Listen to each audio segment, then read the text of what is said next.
I'm really excited about this because we get to talk about different points of view around biblical topics without becoming enemies and hating the other person at the other end, which is really hard to do today.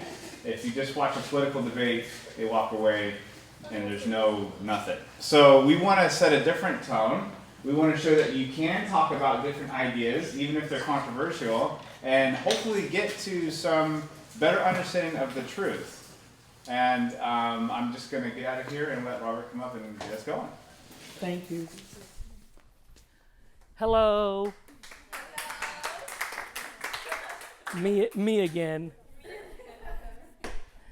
Okay, we're talking about holidays, holy days, same word, from the biblical perspective. And we have them in 5 categories here. The ones that God told us to do, the ones that God told us not to do, so I have them labeled as Satan's biblical holidays because they are in the Bible. They're an abomination to Jehovah, and he actually likes them. So there's a conflict between these and those. Then we have the ones that are practiced by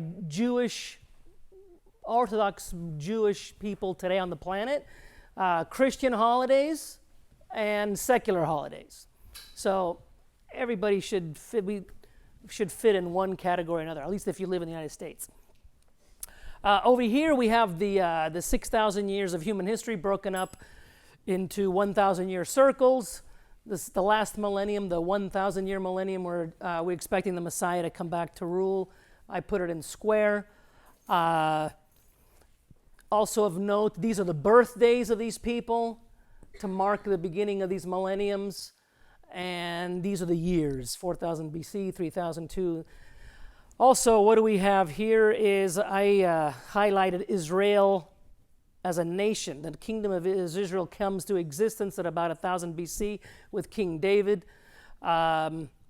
And it starts off really good. They were the light to the world. That's why we have the little menorah symbol here. And then they switched and went to Baal worship. And that's why we changed the logo here to a star. Because you're going to see, we're going to postulate this evening that this God that Satan always represents himself with is a sun god, a solar deity, and he always represents himself with a star, whether it's a 5-point star or a 6-point star or an 8-point star. He's a star kind of guy. The kingdom gets exiled in 586. The Babylonians take them out. They get exiled for 70 years. They get kicked out of the land. God brings them back in. They're not exactly repentant, and they continue their Baal and Ashtoreth worship all the way up until 70 AD, and then they get evicted once again. The prophet Jeremiah, we're going to be quoting today, is right around the time of the first exile. After they get kicked out in 70 AD, there's an exile of 1,878 years. So whatever these people did was way worse than these people, because these people only got exiled for 70 years and they got allowed back. These Israelis got exiled for 1,878 years. And you don't even want to talk about the bad things that have happened to them throughout these 1,878 years. The anti-Semitism, the Inquisitions, the pogroms. Everywhere they went, there's always a prosper punishment. It's been a rough 1,800 years. Up until 1948, the nation gets reestablished once again out of thin air. It's almost like a miracle. In one day, the nation gets established. However, the nation today is still secular. They specifically put this symbol as the nation's symbol instead of like the menorah, which is a religious symbol, because they wanted a secular state. They didn't want a religious state. So the continuation of the philosophy, they have not turned back to the original theocracy that the nation was originally designed. However, the scriptures predict that will happen in the future. We call this line here, when Israel switches from being a secular state to being back to being a theocracy, where they go back to being the light bearers, shining light to the other nations and fulfilling their original destiny as the light bearers. They're supposed to have the king sitting on the throne, and it says here, and I will let them make me a sanctuary that I may dwell among them. This is God talking. So God is going to be living in this house. He calls it, "This is my house. I will dwell among my people." And he's going to establish a world government centered from this Temple Mount in Israel, in Jerusalem, and he's going to be dictating his law through all nations. So this is basically this kingdom right here. So what we're waiting for, or what we're arguing really, is who should lead this kingdom. This whole fight is about two different kings or two different messiahs or two different gods. And tonight we're going to look at those two differences through the realm of holy days. So let's start with the good ones. Okay, the biblical holidays that Jehovah told Israel to do. If you could pull up, that one. Notice the detail that God has for these holidays. He tells you exactly what he wants, when, how, to the finest detail. And he's got pretty much 8 primary feasts. The first one is Shabbat, Sabbath, which is every 7th day. And then there's the high holy days, which there's 7 of them. Passover, unleavened bread, first fruits, which is in the spring. Feast of Weeks, which is kind of in the middle, it's 50 days after this. And then there's Trumpets, Atonement, and Tabernacles in the fall. And each one of these is given an excruciating detail of exactly how to worship, how to celebrate it. And feasts in Hebrew, the word is almost, I think it actually means an appointment. It's like a divine appointment. So he's programming us to think about something special is going to happen on these days, and they're prophetic. So if you lose this picture, you're going to lose some information that he's trying to communicate to you. Let's look at the bad holidays. Let's look at Satan's holidays, the ones that are prohibited by Jeremiah. He's actually telling people to do not do this. They are always centered on a female deity and a son that is the male deity, and he's usually associated with the god of the sun or the sun god. And there's different names for the same entity. Sometimes we call him, or we call her, the Queen of Heaven. Sometimes we call her Ashtaroth. Sometimes we call her Astarte. Sometimes we call it Inina Ishtar, the East Star. The Romans called her Diana Artemis. It's the same lady being worshipped over. The first time that this is actually mentioned is in Nimrod's time. So we're talking 3000 BC. This religion dates back to all the way right after the flood. The male version of this god, his name, we call him Baal, sometimes we call him Moloch, some call him Tammuz, Jupiter, Zeus, Apollo. Those are all names for the same being, just depends. This is Hebrew, this is Greek, this is Latin, but it's pretty much the same being. So get those in your mind. So let's look at these holidays in depth. Obviously, these are self-explanatory. The secular ones, everybody's used to. These are the more religious as far as the Christian people, and these are the Jews. Look at Passover. What was the idea with Passover? Well, let's start with the Sabbath. The Sabbath is basically, it's this picture right here. Every one of these holidays points you towards the Messiah, the Jewish Messiah. And the Sabbath is so important. Why? Because it's programming you to get into this 6 days you work, 1 day you rest. Remember the Queen Athaliah, she was exiling the good king for 6 years. And then on the 7th year, the good king got crowned. Joash got crowned and took the throne that he rightfully deserved. But in the meantime, we have 6 bad years, 1 good. 6 bad, 1 good. 6 where you're working, you're huffing, you're puffing. And over here, you're relaxing and things get a lot nicer. So that's really the picture that the Sabbath is giving you. And your body is not really programmed to work 7 days a week. You'll actually be more efficient if you work 6 days a week. Passover. What was Passover? Passover was when the Jews were stuck in Egypt. They could not come out of there on their own strength. They got so enslaved, they got so wrapped up with Egyptian slavery that if it wasn't God pulling them out, they could not come out on their own strength.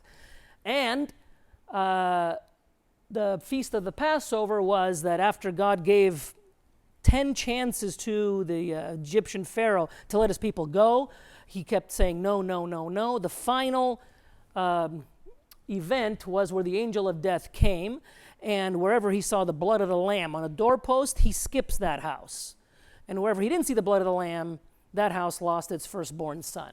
So you have over here a substitutionary sacrifice that is an innocent lamb, without spot, without blemish, getting killed, not because of anything that it did, but however, its blood is going to save whoever believes it in faith and plants it on their doorpost. So we have the first picture of this.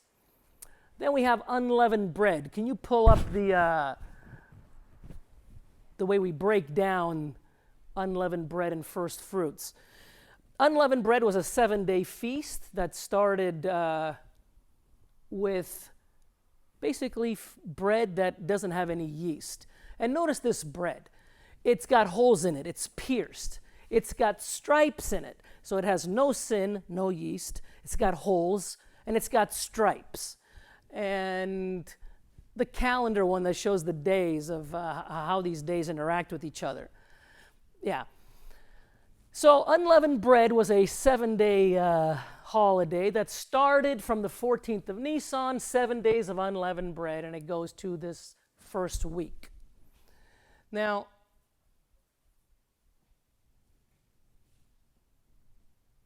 notice that the Passover is here. The sacrificial lamb gets slaughtered here, and after the sacrifice, after you accept the sacrifice, you're supposed to go sin-free. Okay, you don't. Over here, you're dirty, you're a sinner. You're a slave. Over here, the lamb gets sacrificed, and then after the sacrifice, it's unleavened time. Sin belongs to that era, not to anything after the sacrifice. Then we have first fruits. First fruits comes right before the first Sabbath. Where are we here?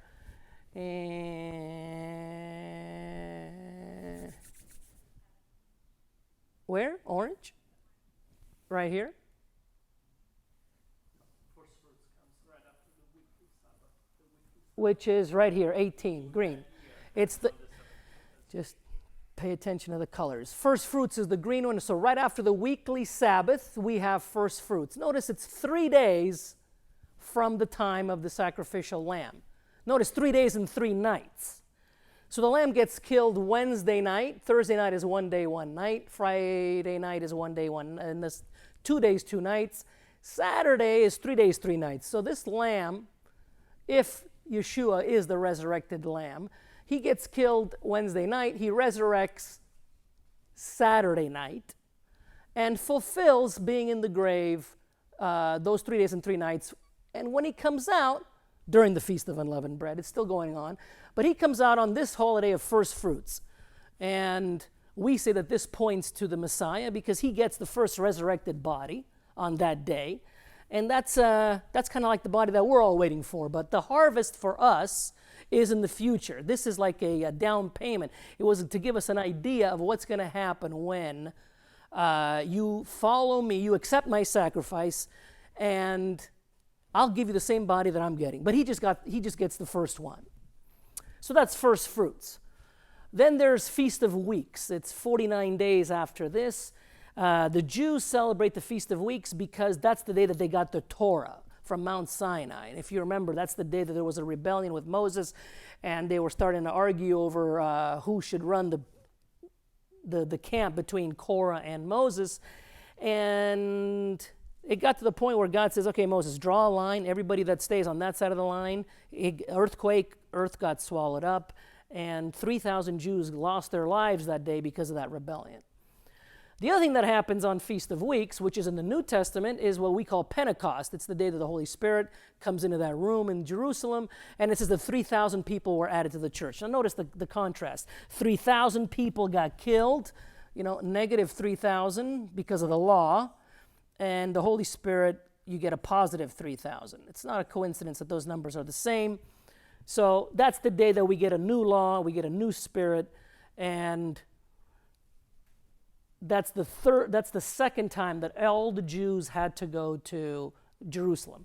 You had to go during the spring, you had to go during Feast of Weeks, and then you had to go a third time for these fall holidays. And the fall holidays is Trumpets, Atonement, Tabernacles. Trumpets is basically the loudest shofar. You guys know what a shofar sounds like? Now imagine that, the loudest thing that you could possibly hear, where everyone on earth hears it. That's the Feast of Trumpets. Remember in Jericho, read Jericho like a prophetic book, not a history book. They ran around the city 6 days and they blew the trumpets, the walls came tumbling down, and the city gets conquered by the right people. Notice, for 6 days we're going in circles, but on the seventh day the trumpet's going to sound, and the triumphant king is going to come over and take this kingdom back. So that's trumpets. Atonement, the Day of Atonement. The Jews, this is a day that's kind of bittersweet. They cry, they laugh, they fast. The emotions are kind of all mixed up. So the closest thing I was able to get from talking to some Orthodox Jewish people is like, so the feeling, would it be kind of like the feeling that you get when a rebellious son has left and he's been rebelling against his loving father, and then one day he figures out that he was wrong, and he comes back home and gives his dad a big hug. Because both of them at that point, they're going to be happy, but they're going to be sad. They're going to be smiling, they're going to be crying. He goes, is that the emotion that you guys experience during Yom Kippur, during the Day of Atonement? He goes, yeah, it's kind of like that. So we perceive that this is a reflection of the Day at Atonement, at one mint. This is the day that Israel, remember the day that Israel switches from going from worshiping a secular state to worshiping the God of light. This is the day that Israel turns. And I think that they're getting ready for that day. They've been getting ready for that day. And God has said, this is the day that it's actually going to happen. And then there's Feast of Tabernacles. After the nation repents, after the Messiah sits on the throne, then the kingdom gets established, and we're going to have a new ruler of the entire planet. I call him 777 because he's right after 666. And this new ruler is going to implement Israeli Jewish laws on the whole world. Every nation is going to be a subset of that nation. The nations will still exist, languages will still exist, and this Jewish king is just going to be running the place, centered from his government of the 12 tribes of Israel. Now, we look at these as all leading to a messianic idea. Why? We look at the Messiah as a guy who's looking to get married. The Messiah, he's been rejected by humanity, and he can't understand why, because he's been a nice guy. He's been a loving Messiah, and humanity keeps rejecting him, and it's kind of sad. Imagine a rich, beautiful man that is looking for his bride. And when he comes to town, he's looking for a girl that will really love him for who he is. So what's the first thing this guy's going to do? He's going to dress himself down. He's going to dress like a pauper. He's not going to show up with his big, long dress. Why? He pulls up in a Ferrari. What kind of girls is he going to attract? He's going to attract all the wrong ones. So he's going to scale himself down. He's not going to go around flinging the $100 bills. He's going to get a job at McDonald's, like Eddie Murphy did in Coming to America. Okay, that is a messianic movie. It's perfect. Okay, the guy scaled down. He removed every aspect of his kingdom, of his divinity, shall we say? Why? Because he was looking for a girl that would love him for who he was. Cinderella, same thing. Look at even the movie Titanic, if you think about it. Who's the hero? The good-looking guy, and he shows up, he's all poor, and then what does he do? To prove the love for the girl, what does the guy always have to do to prove his love? What's the number one way that you could prove to the girl that you really, really, really love her? What did Leonardo DiCaprio do? He dies. At that point, nobody can question that this guy really loved, what was her name, Rose? So, what happens when a powerful king who's rich needs to get a woman to fall in love with him, not because of his money, not because of his looks, but because of who he is, he has to temporarily step down from that position of glory, from that position of authority. And that's what we see in these feasts. We see in the Passover, in the unleavened bread, and the first fruits, we see a sacrificial lamb getting sacrificed, stripping himself down, riding on a donkey. This guy's riding on a white horse. This guy's riding a donkey.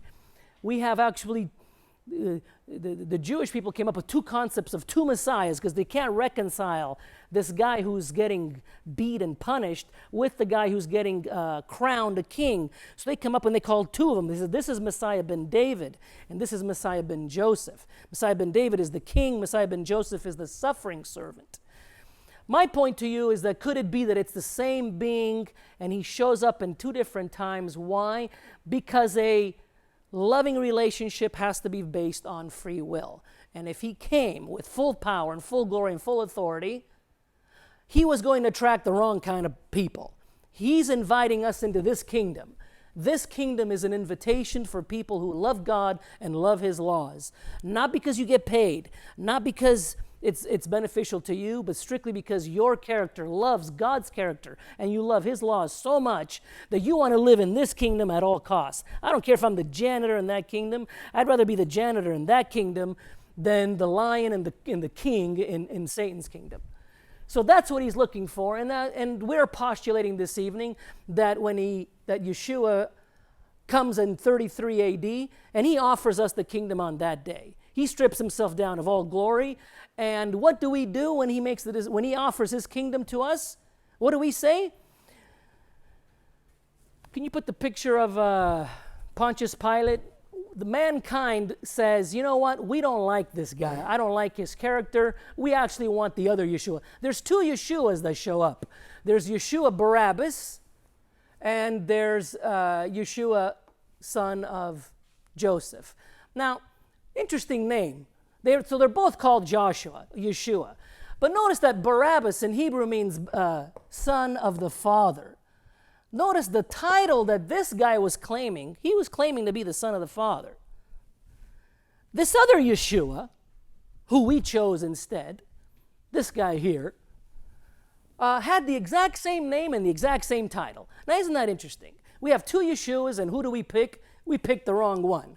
What do we tell the right guy? We tell him, we don't need you, don't want you. We put him on a cross and told him to go back from wherever you came from. So then what happens? We have two more millenniums under the governorship of, basically,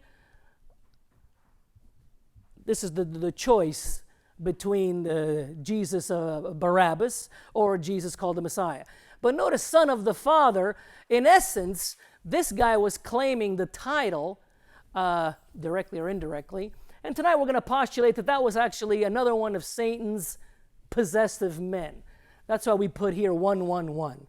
We're saying that Yeshua Barabbas was actually one of the first Antichrist, one of many that are going to postulate, that are going to position themselves to be the governor of the world instead of this Yeshua. Hitler, for example, we showed you his ID card last time that his number was 555. The next one is 666. The real one that we're all waiting for is 777. Okay. So we have these feasts broken up into spring, summer, fall. Let's look at the ones that Satan came up with and the ones that are an abomination to God. The ones that are an abomination that Jeremiah, can you read Jeremiah, what he says about us hanging around with this queen of heaven and cooking cakes? Yes. Jeremiah 44, starting in verse 15. Then all the men which knew that their wives had burned incense unto other gods, and all the women that stood by, a great multitude, even all the people that dwelt in the land of Egypt and Pathros, answered Jeremiah, saying, As for the word that thou hast spoken unto us in the name of the Lord, we will not hearken unto thee. But we will certainly do whatsoever thing goeth forth out of our own mouth, to burn incense unto the Queen of heaven, and to pour out drink offerings unto her, as we have done, we and our fathers, our kings, our princes, in the cities of Judah. and in the streets of Jerusalem, for then had we plenty of victuals.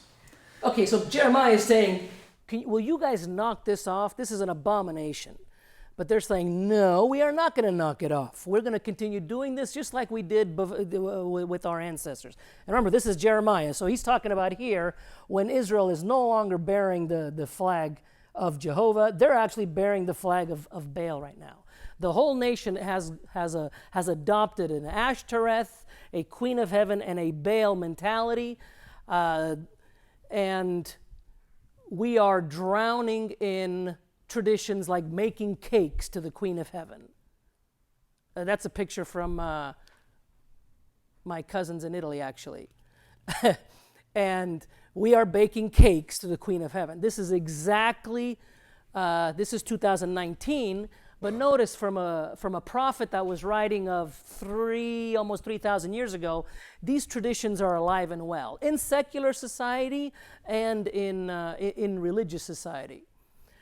Okay, that's the Queen of Heaven, Ashtaroth, Astarte, the female goddess fertility. Let's look at these. Let's look at these a little deeper here. Can you pull up a Wikipedia of Queen of Heaven? What gets us going with all this pagan nonsense?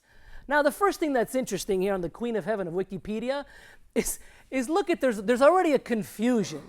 It says Queen of Heaven, Antiquity, and then there's another one. For the Virgin Mary, see Queen of Heaven.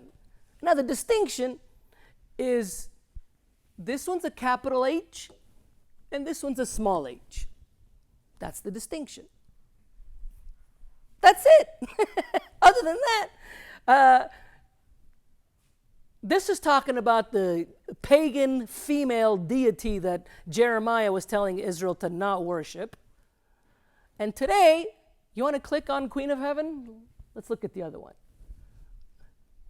Look at that. The exact same title, the exact same name is given to supposedly Mary, who's Jesus' mom. Okay, go back to the other one. Because I'm going to postulate that this is actually one and the same. There is no difference. We're worshiping the same God with the same attitude, doing the exact same things that Israel was told not to do. And we haven't changed at all. The only thing that we've changed is the year, but really nothing else. So, Queen of Heaven, given a number of sky goddesses. Notice it's a goddess of the sky. She's got many names: Inanna, Anat, Isis, Ishtar, Astarte, Asherah. All of these names are for the same deity. Notice you get the mother with the son. And this comes from an ancient tradition from Nimrod. Remember Nimrod, the guy who put the first world kingdom together after the flood? He was married to a wicked lady named Semiramis. And what happened is, I don't know if Jewish tradition is true or not, but they said that Shem kills Nimrod and leaves this Semiramis wicked lady or widowed. Now, this lady had she didn't have a chaste lifestyle. She was a promiscuous, kind of having sex with everybody kind of gal. And she finds herself pregnant. Her husband is dead. So she starts to say that it was a virgin birth. She starts the first idea of I am impregnated by the gods. Because Nimrod, by the way, started claiming himself to be divine after a while. But now Semiramis is claiming divinity. Female divinity, pregnant, impregnated. And guess what? Her son comes out. His name is Tammuz. And now the story gets even weirder. This guy becomes a hunter of pigs, boars. And after he grows up, they get married. They actually start a incestuous relationship now where you have mother deity and the son deity. Mother, son, pagan deity. And this son here, Tammuz, is another name for Baal, Moloch, Tammuz. All of these are indicative of that offspring off of this unholy union between mother and son. Okay, let's see what else we can learn about this Queen of Heaven, because she's real popular. Goddess of the moon, Sumerian god of the moon. This is the god of the sun. She is the god of the moon. And notice that we We devoted our entire calendar to it. The first day of the week, we worship the sun god. The second day of the week, we worship the moon god. We keep going. Tuesday, Mardi Gras, Fat Tuesday, it's the god of Mars. Mercury, Wednesday, Mercoledì. The Thursday, Thor. You have a picture of Thor. Let's read what the god of Thor looks like.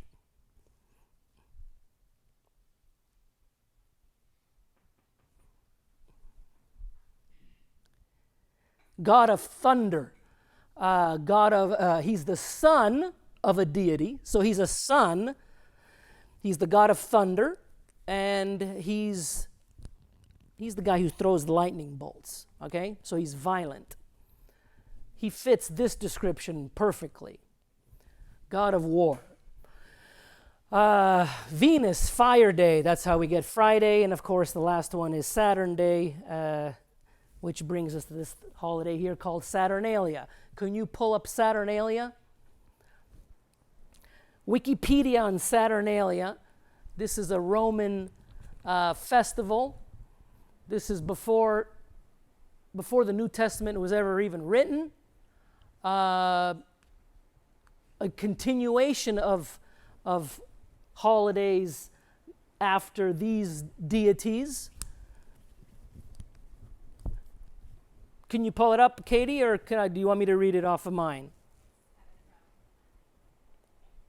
Picture of Thor? Huh? You want Thor? No, I'm going to do the Wikipedia on Saturnalia. Oh, there's Thor. Notice he's the son of a chief of gods, and whose mother is the goddess of fertility. So, different names for the same beings. I'm going to show you. Now, can you pull up the Wikipedia on Saturnalia? Let's get more detail on what these people used to do, what these ancient people used to do while they're worshiping this female deity and this sun deity. Saturnalia? That's the... Well, let's finish Queen of Heaven before we go to Saturnalia. Let's scroll up over here. Look at these pictures, linking it to Mary. Notice this one. This is Saturnalia. This is the queen, female deity who's putting her hand or her feet over a lion. I don't know if that's the lion of the tribe of Judah, but to me that I took that as an insult, because the true king identifies himself as the lion out of the tribe of Judah, and this female deity now is claiming to have authority over this lion. But look at this. Queen of Heaven, later worshipped as Ishtar, the east star. Keep going up. In Jeremiah, she's called Astarte, Ashtaroth.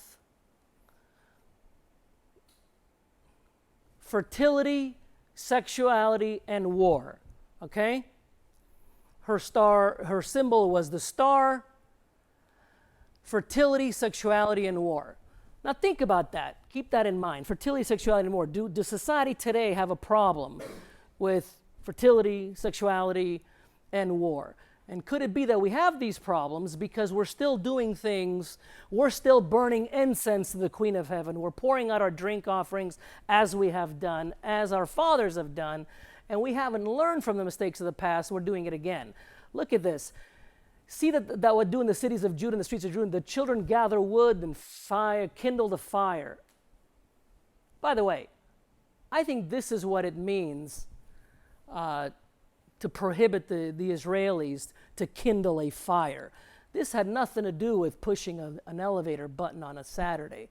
They were kindling fire and gathering wood to make honor and to pay homage to this Queen of Heaven. It was that was provoking God to anger. That's what says that ye may provoke me to anger. You understand, in the later verses, it uses the word wrath. It's not like it just upsets him. It is provoking him to wrath. It is It's the angriest words that you can use in English to explain to you how God is feeling when you confuse his instructions with Satan's instructions. When you confuse a female goddess or a male sun god with him, it is the biggest insult in the planet that you can do for him. Okay, so let's go to Saturnalia. Queen of Heaven, according... Which one? Astarte? You see, towards the end, the third line to the end of that paragraph, see it's that, where it says Asherah. What? Right there. Asherah was worshipped. Asherah was worshipped in ancient Israel as the consort of El, and in Judah as the consort of Yahweh and the Queen of Heaven. Now, notice, remember when Satan says, I want to be like God? He wants to be like God. If he can elevate himself and the female form and be this guy's husband, he's fulfilling his desires to equate himself with the Most High. And of course, who's refusing this marriage? You think God is okay with sharing his throne like a husband shares his house with a wife? You think God is okay with sharing his throne with this fallen angel? Absolutely not. This is an abomination to Jehovah. He's not going to mix himself with a being who is in a state of rebellion. And that's what this is. This is a reflection of a being in the state of rebellion, and sometimes he pops up as a female, sometimes he pops up as a male. Both counts disqualify him from having anything to do with this guy. Okay, let's Assembly, Yahweh. Let's go to Saturnalia. Let's see what these people actually used to do in these holidays. What was their tradition? I have them written down here. Hopefully we could pull them up. They used to have, over here there was sex, drugs, and rock and roll, basically. The party of Saturnalia was in the winter. Can you give me Wikipedia Saturnalia?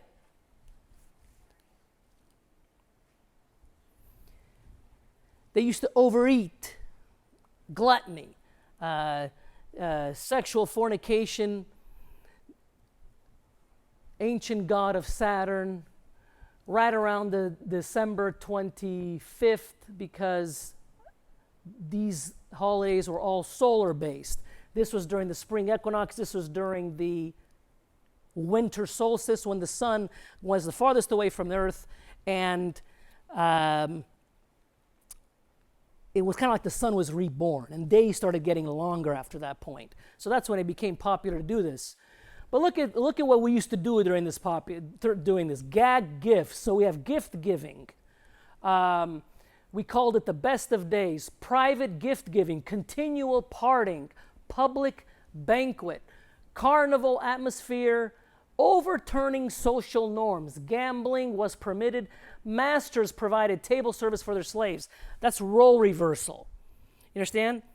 That means that they cross-dressed, and all of a sudden the master started, he dressed like the slave, and the slave took the master's costume. Men dressed like women, men dressed like men. There's a whole lot of cross-dressing, and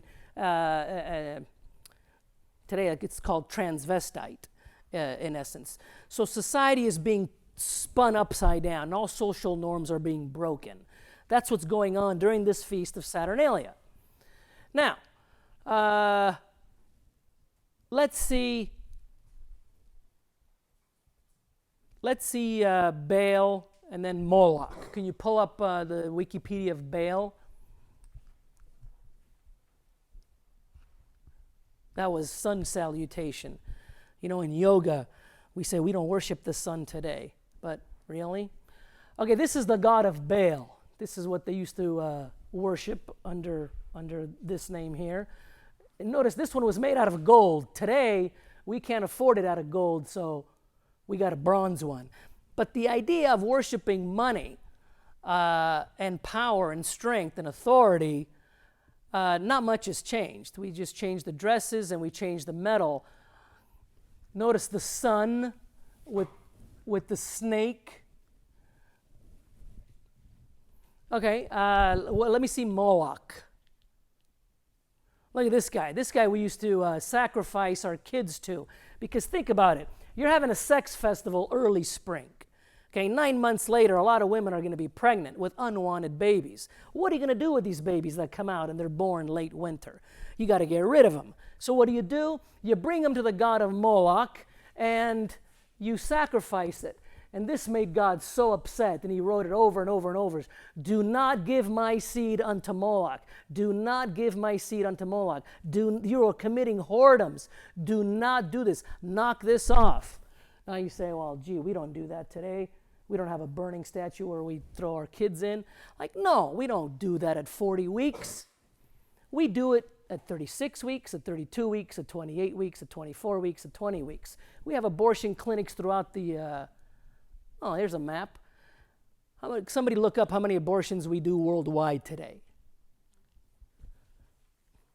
I think it's in the millions, multi-millions. I think it's like 40, 50 million abortions happening worldwide. Go back to the Moloch picture. We are giving Moloch anybody? How many worldwide abortions? 45 million babies.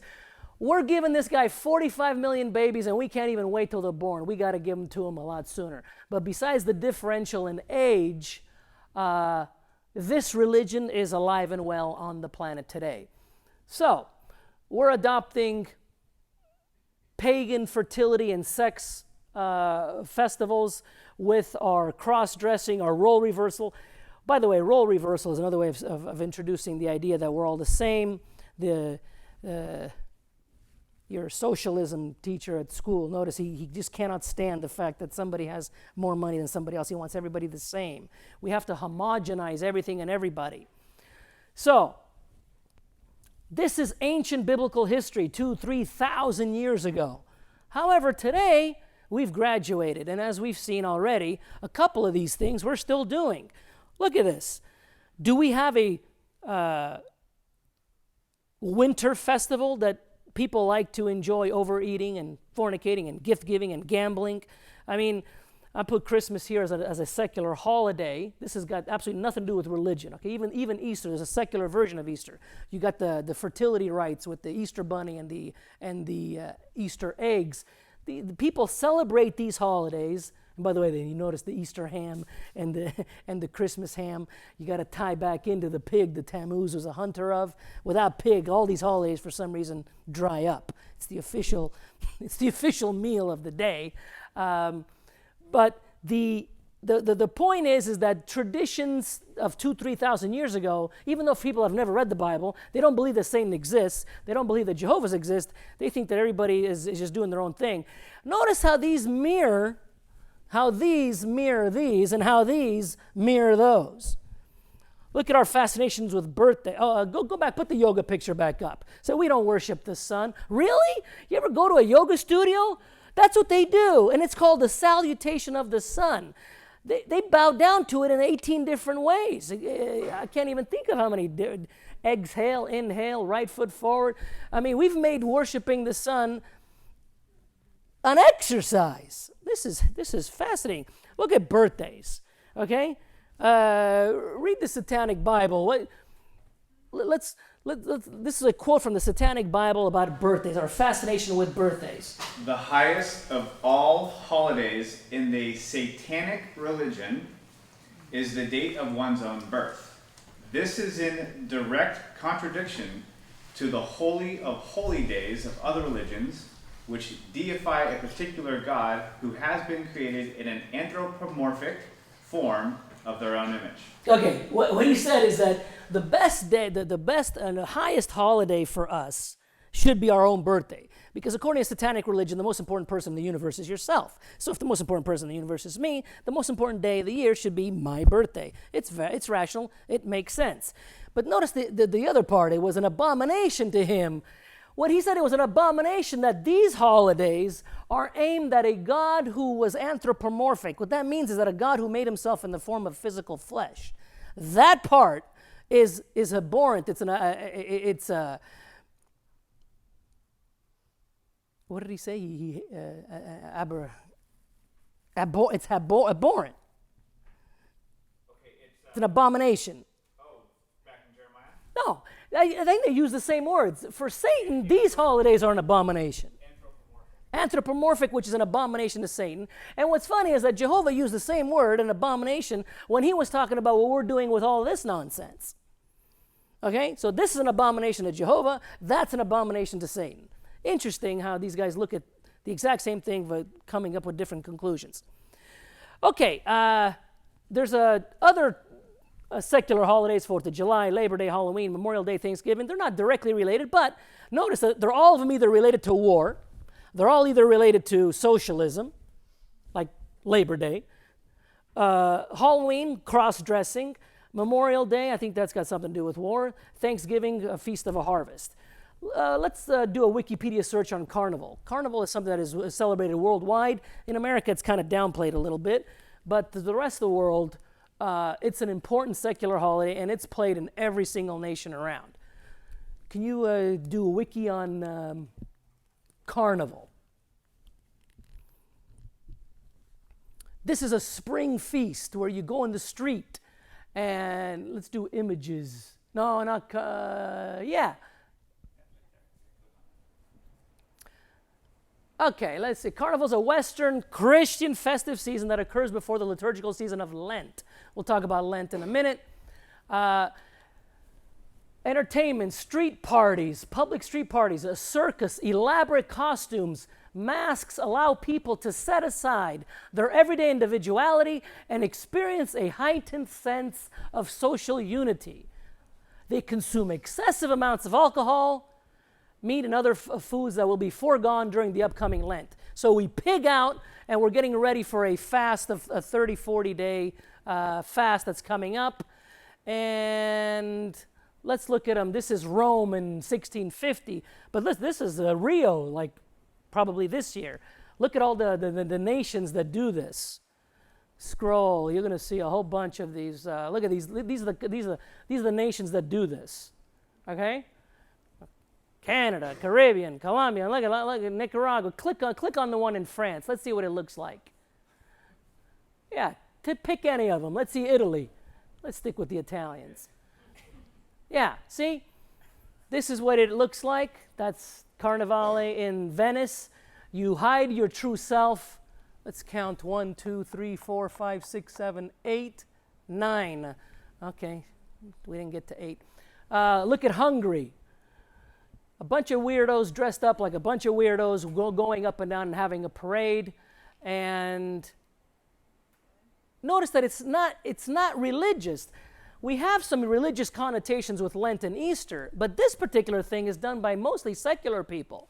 Hungary, Italy, Lithuania. Look at that. Do you see the pattern? Valletta on Malta. I don't even know where that is. Now, cross-dressing. Today would be we'd call it a gay pride parade, where everything is getting mixed up culturally. Sexes are intertwined, and alcohol is flowing, and it's a party. Sex, drugs, and rock and roll. Okay, that's Carnival. Secular Easter, I mean, the Easter bunny and the eggs. You do your Easter egg hunts. Now, which one of these is the biggest one? What do you get more time off from school? When I went to school, you got 1 week for Easter, and you got 2 weeks for Christmas. There's a dominance on the winter fests. This is really where if you have to put them up against each other, this one wins out, okay? The male son wins out. 2 weeks of vacation over there. Okay, let's move over to the supposedly Christian holidays. We talked about Lent, where there's 40 days where you're fasting. You're trying to mimic this idea that maybe Jesus went around without eating for 40 days, so you're trying to mimic that. And we worship supposedly the resurrection of the Son of God. And we do it on a Sunday. And we're told that he died on Friday and he resurrected Sunday morning. Now, of course, if you do the math, you don't get 3 days and 3 nights from Friday to Sunday. You don't even get 2 days and 2 nights. But it's close enough for government work. We're trying to shove New Testament biblical ideas into a pagan mindset. It does not fit, so you're going to have to force it. You're going to have to shove it in there. And, of course, what do we get? We get the resurrection of the sun on, we call it Easter sunrise celebration. Now, isn't that interesting? You go to church on Sunday, and we have an Easter sunrise celebration. Now, are we worshiping the sun, or are we worshiping the resurrected sun? I postulate to you that it doesn't really matter, because even if you are worshiping the resurrected son, it's not the son of that being that you're worshiping. It's the son of that being called Baal, called Moloch. Moloch, by the way, means king. Notice how these titles are intermeshed. Satan calls this guy a king. Baal means the God, God king. These titles are intertwined to the point that even Jesus ends up competing with a guy whose name was Jesus. There's 2 Jesuses. My point is there's 2 Jesuses, there's 2 Messiahs, there's 2 gods, capital G, small g, but they're both vying for the same thing.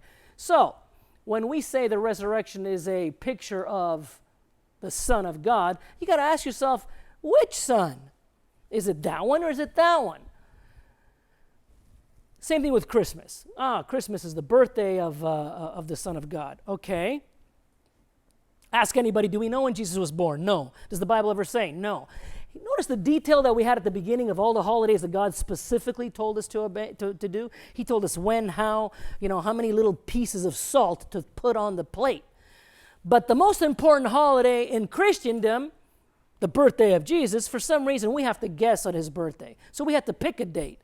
And handily, which date do we pick? Well, you don't want to do it in June.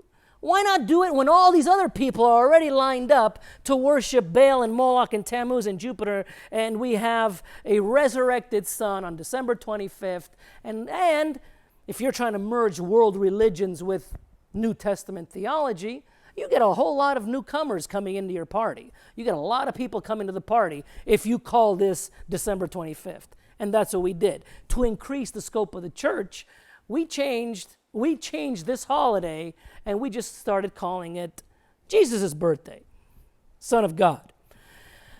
Okay, let's pull up the Wikipedia of Epiphany. Epiphany is something that is also very popular in the rest of the world, and here in America it's not. It's a January 6th. Yeah, that one. Okay. Is a Christian feast day that celebrates the revelation of God incarnate as Jesus Christ. It's on January 6th. Yeah, right there, January 6th.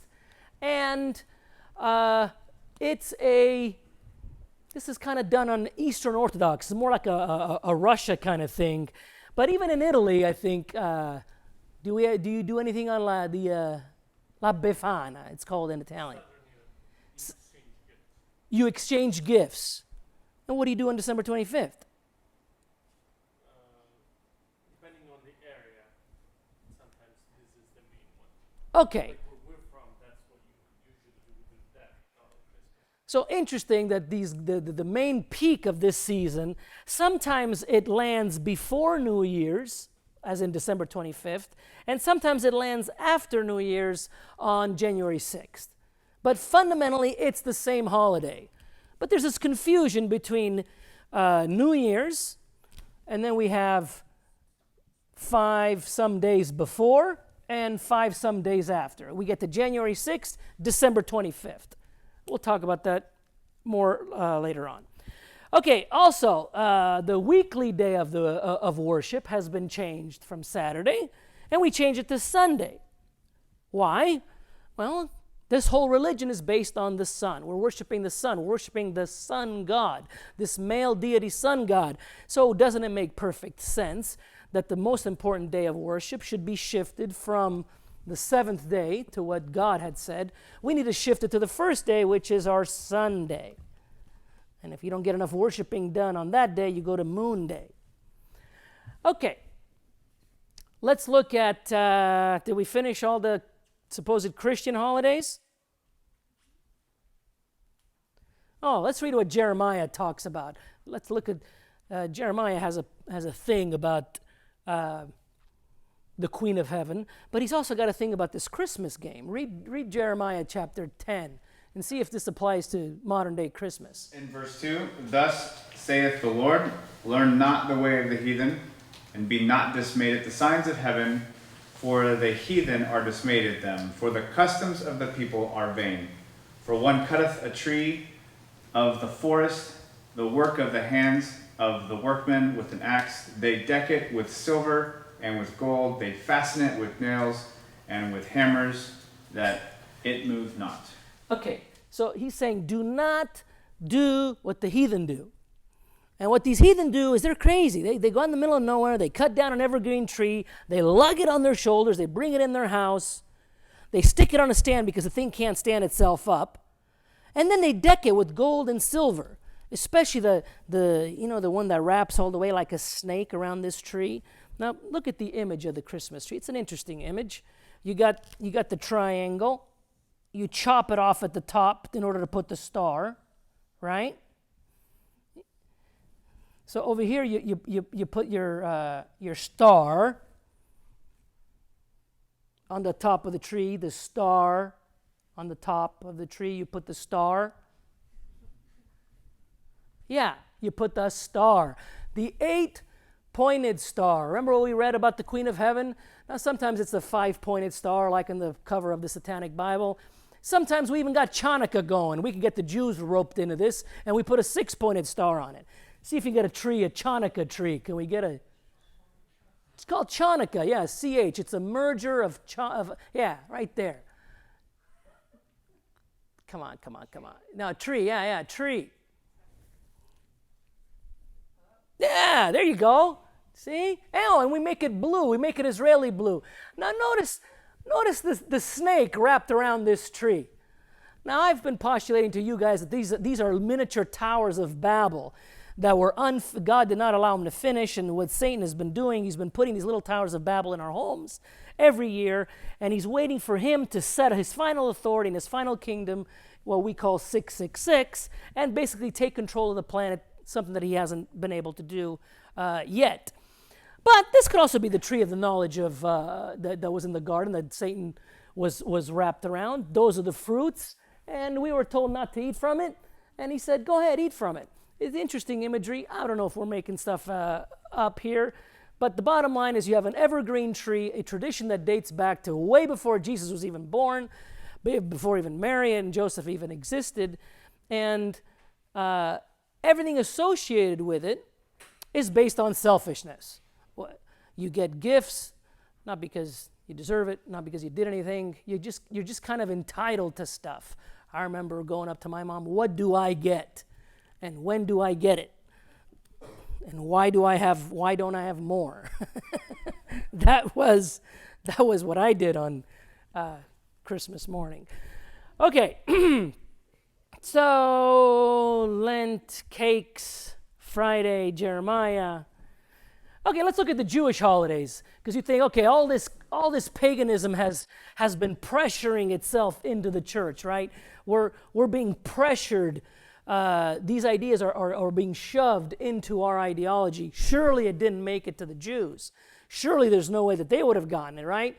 Well, let's look at the holidays that they've added. If you look at the modern menorah, it's no longer, put the modern menorah. This is the ancient menorah. It's got 7 sticks. This is the one that God designed. And if you notice, it's this. See, these 7 feasts? And then you do it like this. This is an ancient biblically designed menorah. This is a work of art that's actually specified in the scriptures of how it looks.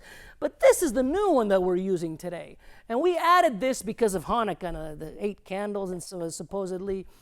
My point is that this image has now been added. 2 holidays have been added to it, Purim and Hanukkah. Let's do a Wikipedia search on Purim. Is Purim in the scriptures? Huh? No. Let's look at this.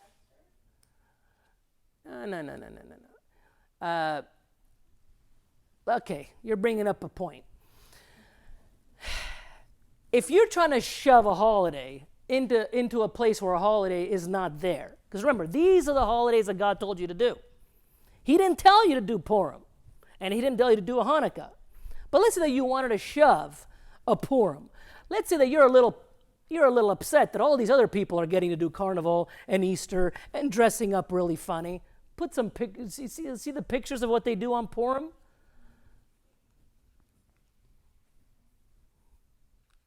Do a Purim, check the images. What they do on Purim is basically a carnival.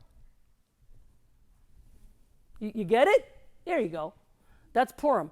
These guys, they do an adloyada. Do you know what adloyada is? Adloyada, they say on Purim, you're supposed to get so drunk that you cannot tell the difference between what Haman did and what Mordecai did. You understand? They're promoting you. It's actually a commandment to get so drunk where you cannot tell the difference between good and evil. Now, does that sound like a holiday that God implemented? No. And if you go back to the Purim one, you'll see that this is a rabbinic tradition. It was added later, usually dating back to the 4th century BC. 4th century BC. 4th century BC, right here. Notice, it was from the entire time where we're doing Baal worship and Ashtaroth worship, that's where this thing gets added to the soup. Does it say added by the rabbis? Scroll up.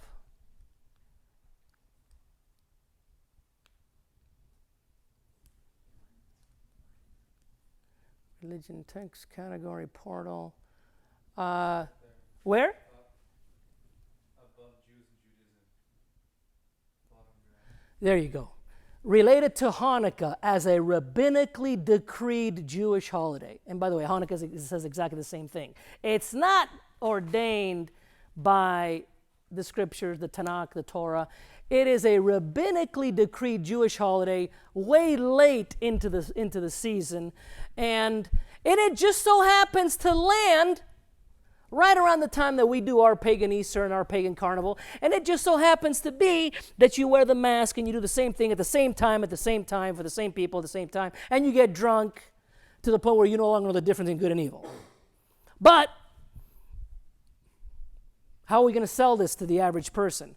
You got to find something that happened during that time and label that as the reason for the holiday. So what they do? Oh, that's when Esther and Mordecai did their savings of the Jews in Persia, and therefore that's what we're really doing. Does that remind you of when we made the golden cow? Go back to the golden cow. Does that remind you of when we made the golden cow and said, "This is the God that took us out of the land of Egypt"? How handy.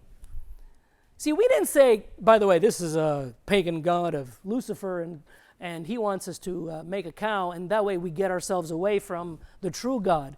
What they said about that golden cow is that this is the God that took us out of the land of Egypt. This is Jehovah. What they were making is a satanic image and labeling it with something true.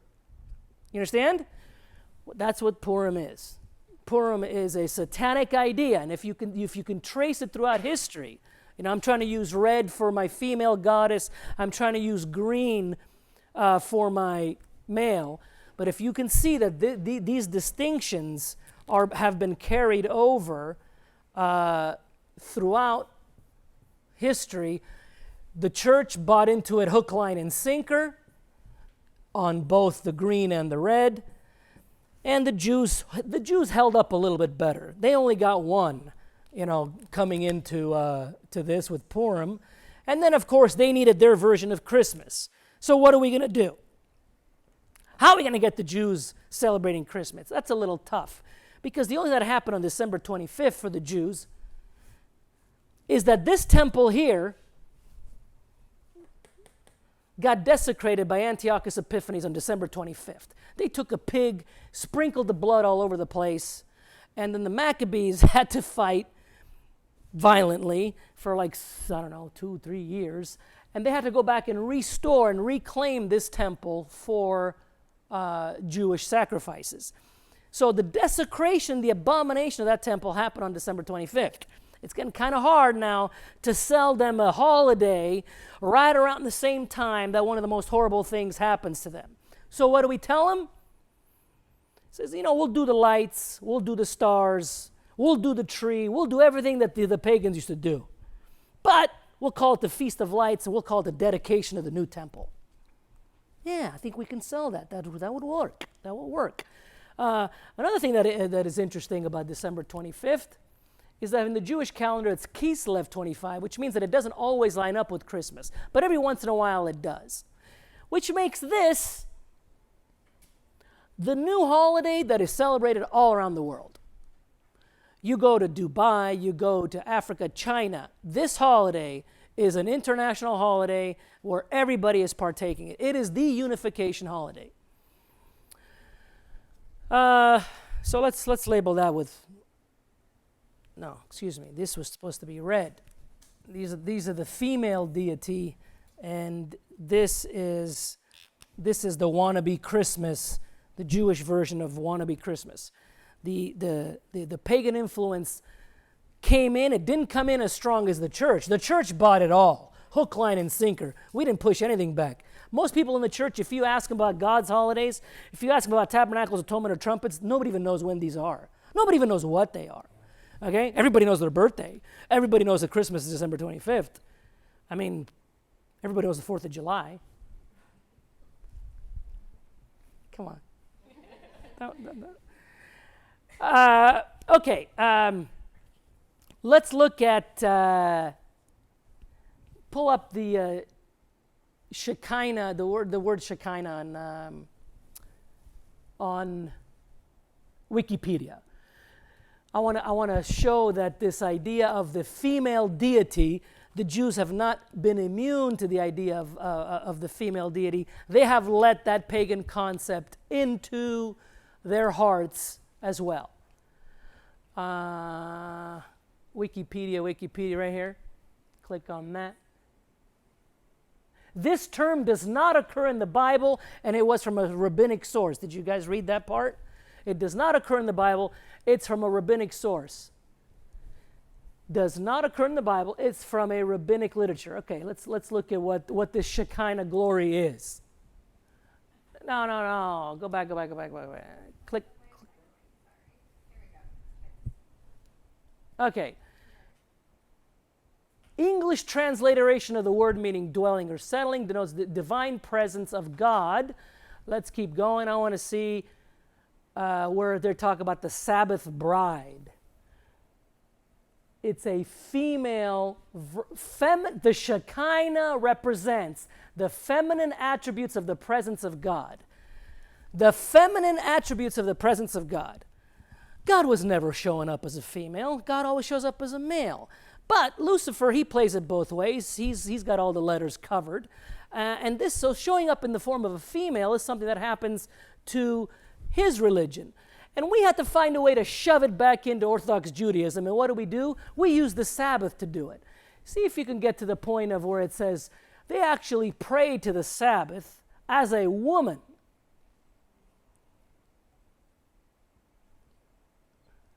Jewish prayers. Here we go. Sabbath bride. The theme of the Shekinah as the Sabbath bride recurs in the Kabbalistic yada, yada, yada. Let us invite the Shekinah with a newly laid table and with a well-lit menorah that casts light on all heads. She is crowned through 6 lobes on each side through double side. I don't even know what that means. We have a female presence of the deity. And we are inviting her into our home every 7 days. Every Saturday, we are inviting this being into our homes. Now, did God ever say anything about a Sabbath being the day that you're supposed to invite a female deity into your house? No. This was totally added. Well, why was it added? Could it be that we're trying to pay homage to these pagan deities? And since we have not learned God's ways, and held them, like Jeremiah said, do not learn the ways of the heathen. Do not learn the ways of the heathen. Well, what we've done is we've learned the ways of the heathen. And we've slowly forgotten all about this stuff. As a matter of fact, even on Passover, for example, Passover is unleavened bread and first fruits. These holidays, if you go to Israel, they're kind of merged into one. Most people don't even know what these two are. I'm talking about most Orthodox Jews. Now, forget about the Christians. The Christians have no idea what any of them are. But our pride and joy, the Jews are the Michael Jordan of keeping the faith alive. They're supposed to be the light shiners on the planet. The best we've been able to do with them is we've taken a biblical image and we've now plunked it into a menorah of 9 stems.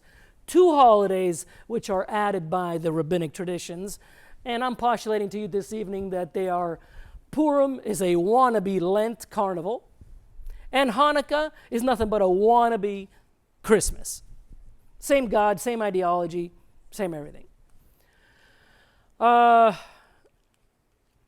at the end of the day, we're forced with, notice everybody on the planet does one or the other, okay? You could either worship the son of this being, or you could worship the S-U-N, the sun god. You could either worship the creator, or you could worship the creation. You could either love God and his laws, or you could love yourself and do whatever you want with your sex, drugs, and rock and roll. And then after you get pregnant 9 months later, you don't know what to do with the baby, you'd have an abortion, you hand it over to Moloch, and you do it again the next year. At the end of the day, obedience, one of the most forms of worship.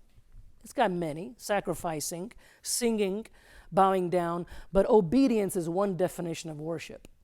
So at the end of the day, if you obey that being, that is the way you worship Satan. If you obey this being, that's the way you worship him. It's one of the ways that you worship your God. Whoever you obey, that's who you're worshiping. So, ask yourself, where on this spectrum do you rest? Do you know more about God's holidays, or do you know more about Satan's holidays? Are you going east? Are you going east? Is your star pointing east, or is your star pointing west? And what I'm asking everybody tonight is, hey, let's start heading west. Let's start throwing away all this stuff, because it was all added. It was all caked on. Either it was caked on in early Israel history or Roman history or pagan history, but all of it, it's all junk. It's all been caked on luggage that we cannot learn what the true meanings of these holidays is until we shed all this dead weight. And that's what I think it is. It's dead weight. My closing remark is the idea that this is strictly a crazy idea. I can't prove it. Don't quote it. But imagine, what's the one thing that Satan has that God does not have?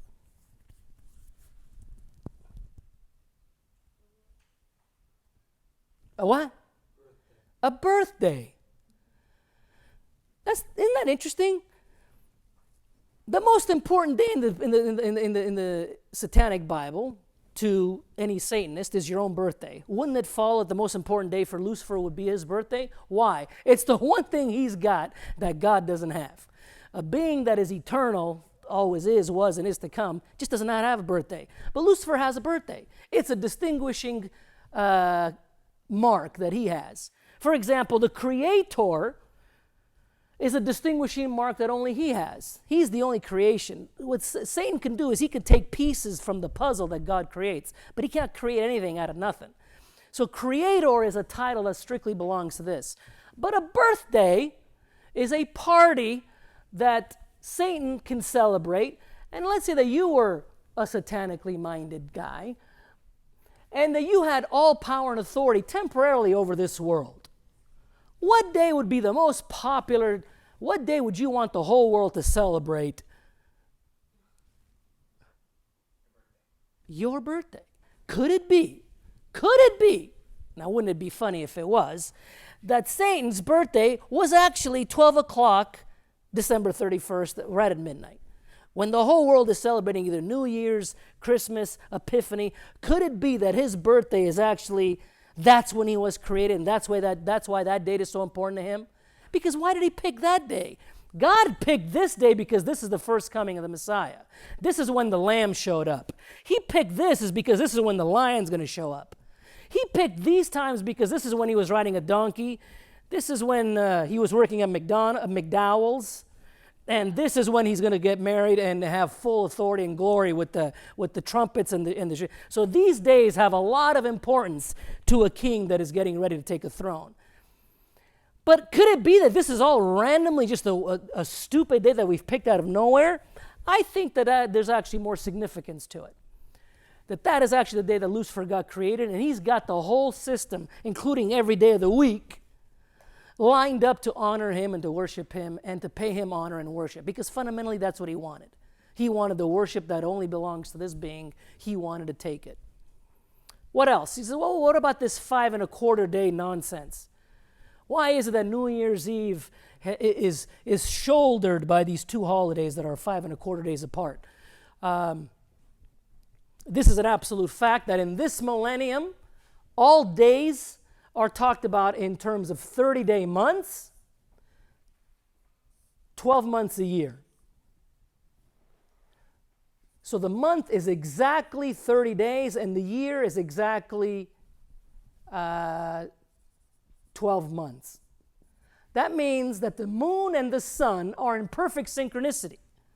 Today, the moon and the sun are all whacked. The moon goes around 29 point something days. The sun, 365 1/4. The whole thing is out of whack. But if you read about the time frames that are described before Noah's flood, it talks about 5 months as being exactly 150 days. We had 30-day months. We had 360-day years. All ancient pagan calendars. I'm talking about Mayan, Aztecs, Sumerian, Chinese, Indian. They're all based on 360-day years. Our circle is cut into 360 pieces. After about here, the calendar starts getting whacked. And my idea is that the solar system got tweaked. Maybe it was when Joshua asked for that long day. Maybe it's the stars and wonders that we read about in the scriptures, that the skies are actually going to change. But the interesting thing about this calendar is that it was perfectly synchronized with the moon and the sun. Today we live with a 365-day year and, 29 point something month. 365 1/4. And the funny thing is that in this millennium, in the book of Revelations, which talks about this millennium, it talks about 42 months, it talks about 1,260 days, it talks about 3.5 years. Do the math, guess what? This is a 360-day year. It is a 30-day month. Part of the restoration that this king, the true king, is going to give us is he is going to restore our orbit to the proper, synchronized, perfectly balanced, where the sun goes around the earth in 360 days, and the moon goes around, did I say that right? In 360 days, and the moon has a nice little 30-day pattern, and they line up perfectly. So now the Hebrew calendar, the pagan calendar, and the Muslim calendar will all become the same calendar. Today they're all different because one is tracing the moon, one is tracing the sun, and the Hebrew calendar tries to trace both. But the scriptures talk about, in the book of Revelation, check my math, it talks about the year being 360 days and talks about the month being 30 days. So we start off with a 30-day perfect month, 12 months, 30 days, 360 days year, and we end up with a 360-day year. Somewhere in the middle, things get messed up, and today it's 365 1/4. By the way, this changes. Like 100 years ago, the last decimal point, like it went from a 7 to a 0. It's actually still changing today. It's not consistent. The whole solar system is a little out of whack. So, we have a perfect year. Joshua prays for a long day. Things get elongated. Things get messed up in the sky. right before the day of the Lord, there's a verse that says if Jesus didn't cut those days short, there would be no life left on earth. So we have an extension, and over here we have a contraction, lengthening, shortening. We used to be good, we got all messed up, we're going to get straightened out. If this is true, imagine you were Lucifer and you were trying to keep your party schedule straight on your phone. Okay? Your birthday is January 1st on a 360-day year. Now that you've added 5.25 days, where are you going to add these days to your party? Are you going to go that way or are you going to go that way? You follow? Well, half the world goes this way and celebrates Christmas on December 25th. And the other half goes the other way and celebrates the Epiphany on January 6th. Basically, he's like, look, let's just party from December 25th all the way to January 6th, and we'll call the whole thing one big happy, it's going to be my birthday party, and it's a 2-week birthday party. The poor guy's just trying to be consistent with trying to give himself a little bit of honor. Strictly speculation, don't go spreading that around. All right, so did we talk about Day of Atonement, Day of the King, Day of the Lord, the two different messiahs that the Jews are waiting for? Messiah ben David, that's the one who's going to establish the kingdom. Messiah ben Joseph, that's the one who gets whipped and beat and pierced. And the sacrificial lamb. Why it's necessary for this loving being who's all-powerful to come in as a humble, stripped-down servant in order to prove his love for us in the most effective way, which is dying on the cross. Not because of his sins, but because of ours. And any questions or comments?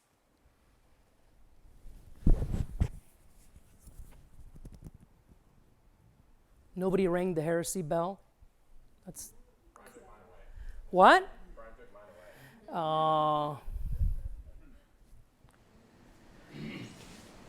another question. So, when the Jewish king comes back, their Messiah, he said they're going to enact laws worldwide, right? You're talking about according to Jewish theology or according to the book of Revelation?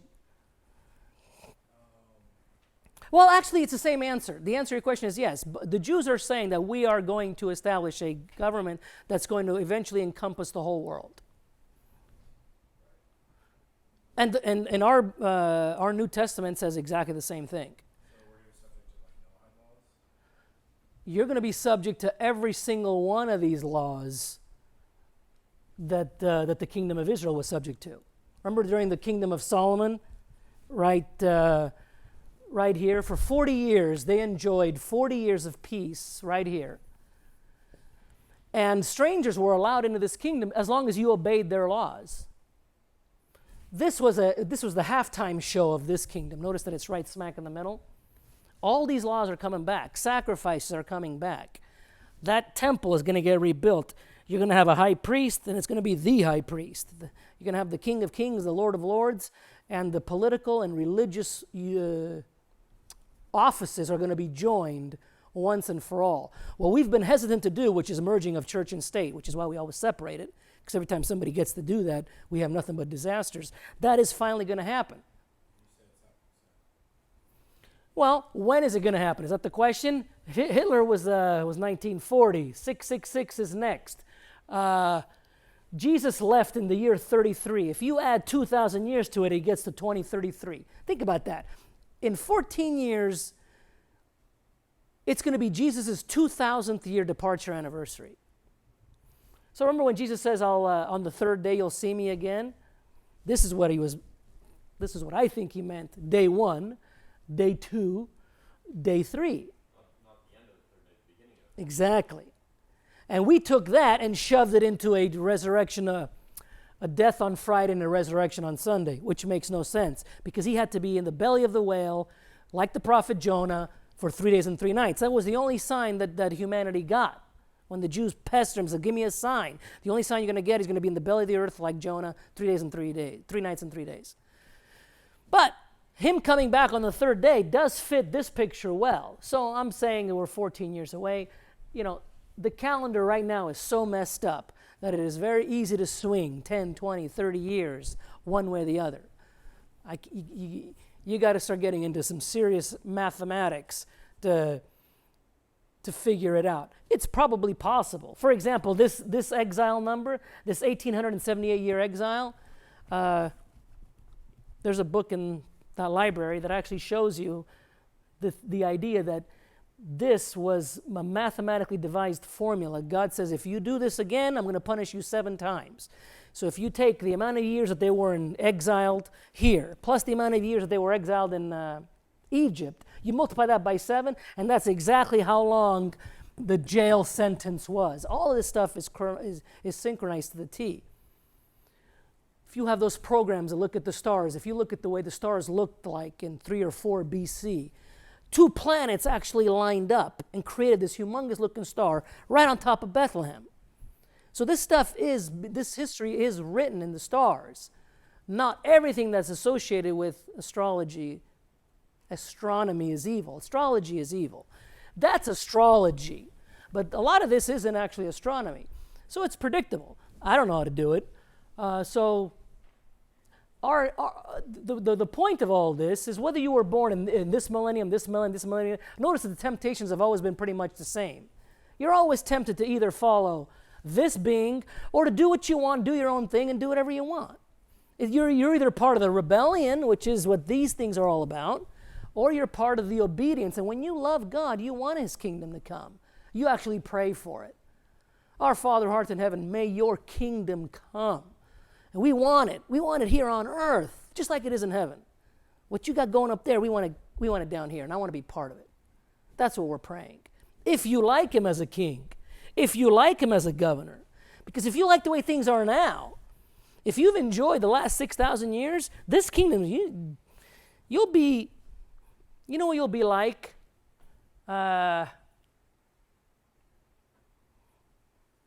You'll be like the Palestinians who live in Israel today. They're actually making more money than they used to make before. But they just cannot stand the oppression of being subject to the Israeli government. They just do not want to take instructions from the Israeli government. Even if you pay them more, they don't want it. I'd make it 10 times less, but I want to do my own thing. That's what it is. And there are people in that kingdom that don't belong. In fact, after 1,000 years, it says there's another rebellion at the end. It's not that Jesus' millennium ends in peaches and cream. At the end, after 1,000 years where everything is being ran properly with the right king on the right throne, Satan comes out of jail and says, hey, who wants to come with me? And there's still some humans that go with him. Absolutely incredible. It's like you didn't learn your lesson after 6,000 years. World War I, World War II, that wasn't enough information that we don't know how to run the place. For some reason, we don't learn our lesson. At least some people don't learn the lesson. Some people do. Yeah. Why do you think the sacrifices will be brought back? Because people who are born during this millennium are going to sin. There is still sin in this millennium. Sin is oppressed, but it's not eradicated completely. Death and hell are not eradicated until the end of the millennium. There are still funerals over here. As a matter of fact, it gives you an example in Isaiah. We're going to go to a funeral of a 100-year-old man, and we're going to be crying that the guy was so young. Well, that tells you a lot. A 100-year-old dude is young, which tells you the life expectancy is going to go back to the way it was here, 800-900 years. Everything is going back to the first millennium. Yes, but so what are you going to do with a sin? it's a propitiation for the sin, and if that is true, if you need the remediation for sin through sacrifice, then what about all the people for the last 2,000 years? Well, there's no temple, there's no sacrifices going on. How are their sins remediated? Their sins are remediated by painting that blood of the lamb on your doorpost. You're doing that virtually when you paint that blood on your doorpost. We're doing it in a virtual way. We're relying on our repentance. And why did I repent? Why did I stop my sin and stop my rebellion? Because of the power of that blood. That's what did it. And that's what creates a converted being. So why won't that just continue throughout that millennium? My theory, don't quote me on this, is that I think that Jesus' law has to have a chance of being displayed to the world. Like if you would have done it my way, If Israel would have done it my way, and if Abraham and if Noah, if Adam would have just done it my way, we could have had the kingdom over here. This entire 6,000 year postponement has been done because my laws were not implemented. So I think that for 1,000 years, he wants to have a demonstration of exactly what happens if all of his laws were obeyed. For example, we actually know that the Feast of Tabernacles is actually mandated during the millennium.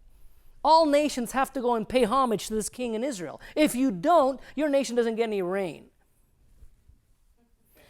Okay? If you read the Passover, these things are says they will be for you forever. You understand? It's for the entire age. All of these feasts are going to be in full. They're going to be in full operation during the 1,000 year millennium. Well, what about the rest of the book of Leviticus then? All the animal feast, all those dots and tittles and the priest and the uniform. If that stuff's not all coming back, what good did it ever do for anybody? Because nobody ever ran the program properly. You understand? Well, this is a fight. It's a fight over the software. I think Jesus has to run his software for 1,000 years to show that, hey, it would have worked, and you guys just postponed it with your rebellion by refusing me. We just did not refuse him in this year. We refused him over here. We refused him over here. Noah's flood was nothing but an ultimate refusal of God's laws. The whole planet, besides 8 people, had to get flushed. Isn't the sacrificial lamb pointing to Jesus? And wouldn't it be funny if Jesus was inside the temple while the sacrificial lamb was still getting slayed outside? It would? I don't think so. It's like, that's what the king went through? Wow, this guy must really love me.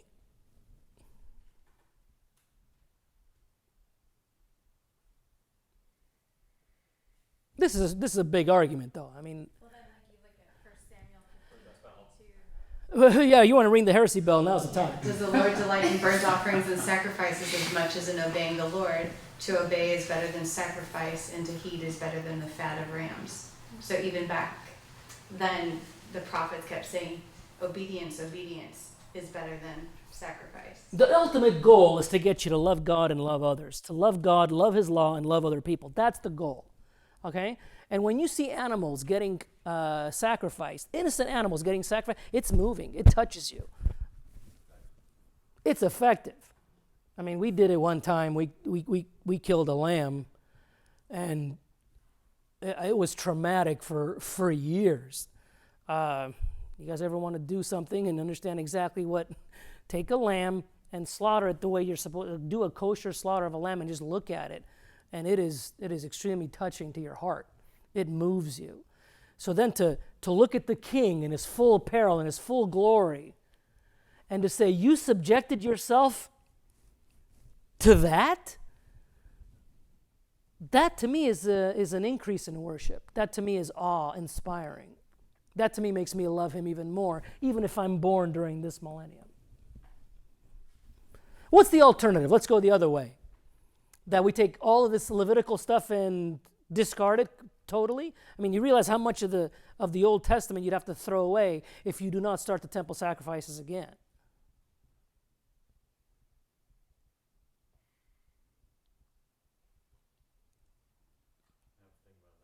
The alternative would do to do certain holidays as a remembrance of what happened in history. It's not necessarily all of that. So why is it so offensive to you to see a goat being sacrificed just because Jesus is sitting on the throne? The purpose of the goat was leading to Jesus. They understand what, and Jesus is just sitting inside the temple. Yeah. Then what's the purpose of killing another lamb? Well, if it's so easy to convert towards his ways and his laws just because he's sitting in the temple, then all the human beings that are born during this millennium would all be saved, loving people. But that's not the case. The fact is that there's a rebellion. There is still sin in this regime. sin is not eradicated completely. What about Hebrews 10:4? For it is impossible for the blood of bulls and goats to take away sins. Yes, it is impossible for the blood of goats to take away sins. If you don't connect a loving creator to the fact that he's the one who shed his blood for me, that's what creates my thankful heart towards him. That's what creates my love for him. That's what makes me want to get married to him. That's what makes me want to be his bride. The animals, they point you in that direction, okay? They kind of bring you to the betrothal, but they don't finish the job. So you got to finish the job with your husband laying down his life for you. But if we're going back to the way that it was in the garden, right, with the lions laying down with the lambs. Yeah. Going back to being vegetarian. Yeah. At that time, there weren't any sacrifices. Really? What about who dressed Abel? Exactly. We are getting back to that stage, but it took us 1,000 years to get out. It's going to take us 1,000 years to get back in. You understand? This is a redemption kingdom.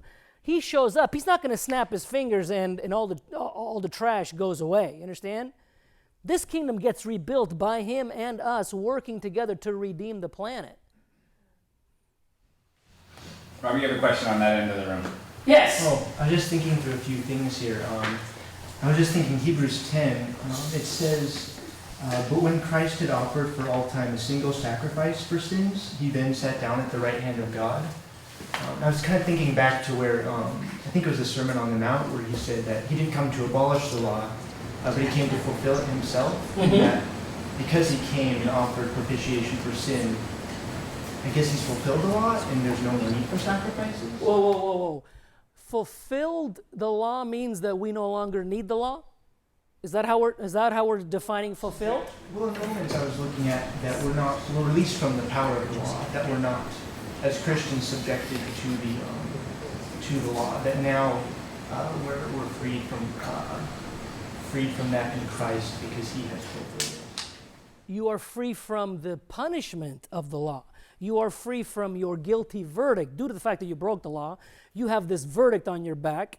Somebody now paid the price, and you are let out of prison. You are now free. But once you get out of prison, does that mean you can start shooting and raping and pillaging again? So are you out from underneath the law, or do you now follow the law because now you have a new heart and you actually want to? You love God, you love his law, so now not robbing banks, not raping women, not stealing things, it's not a burden for you. It's a joy. It would actually cause you pain to break his law, because you would see that my law breaking caused you to bleed on that cross, and I never want to go through that nonsense again. That's what makes you holy. It's that sacrifice. It's not that you are. Let's look at it the other way. Let's interpret the law of Pete. Help me on this. If we interpret the word fulfill, I didn't come here to abolish the law. I came here to fulfill the law. What does the word fulfill means? That he did away with, right? That's how we hear about it a lot. Well, so Jesus didn't come on earth to abolish the law. He came on earth to do away with it. Does that make any sense? Huh? He came to perfect it, to show you that A, it works, A, you should be obeying it, and this is what happens when you don't. And guess what? For 1,000 years, we're going to see it in its full operation. I'm going to put this operating system in the computer, and I'm going to show you how many times it crashes. I guess I'm still curious, like with Peter, when he has the vision for, I think it was with some of the ceremonial law, like what could be eaten and what not. How does that kind of fit into this in terms of, where he was told that you did not have to eat, like they were not restricted by the same foods that the Jews historically have been? Okay, go back and read the vision of Peter. A, is it talking about food or is it talking about people? Let's give the context. Peter is being told, you need to go preach this message to these Gentiles.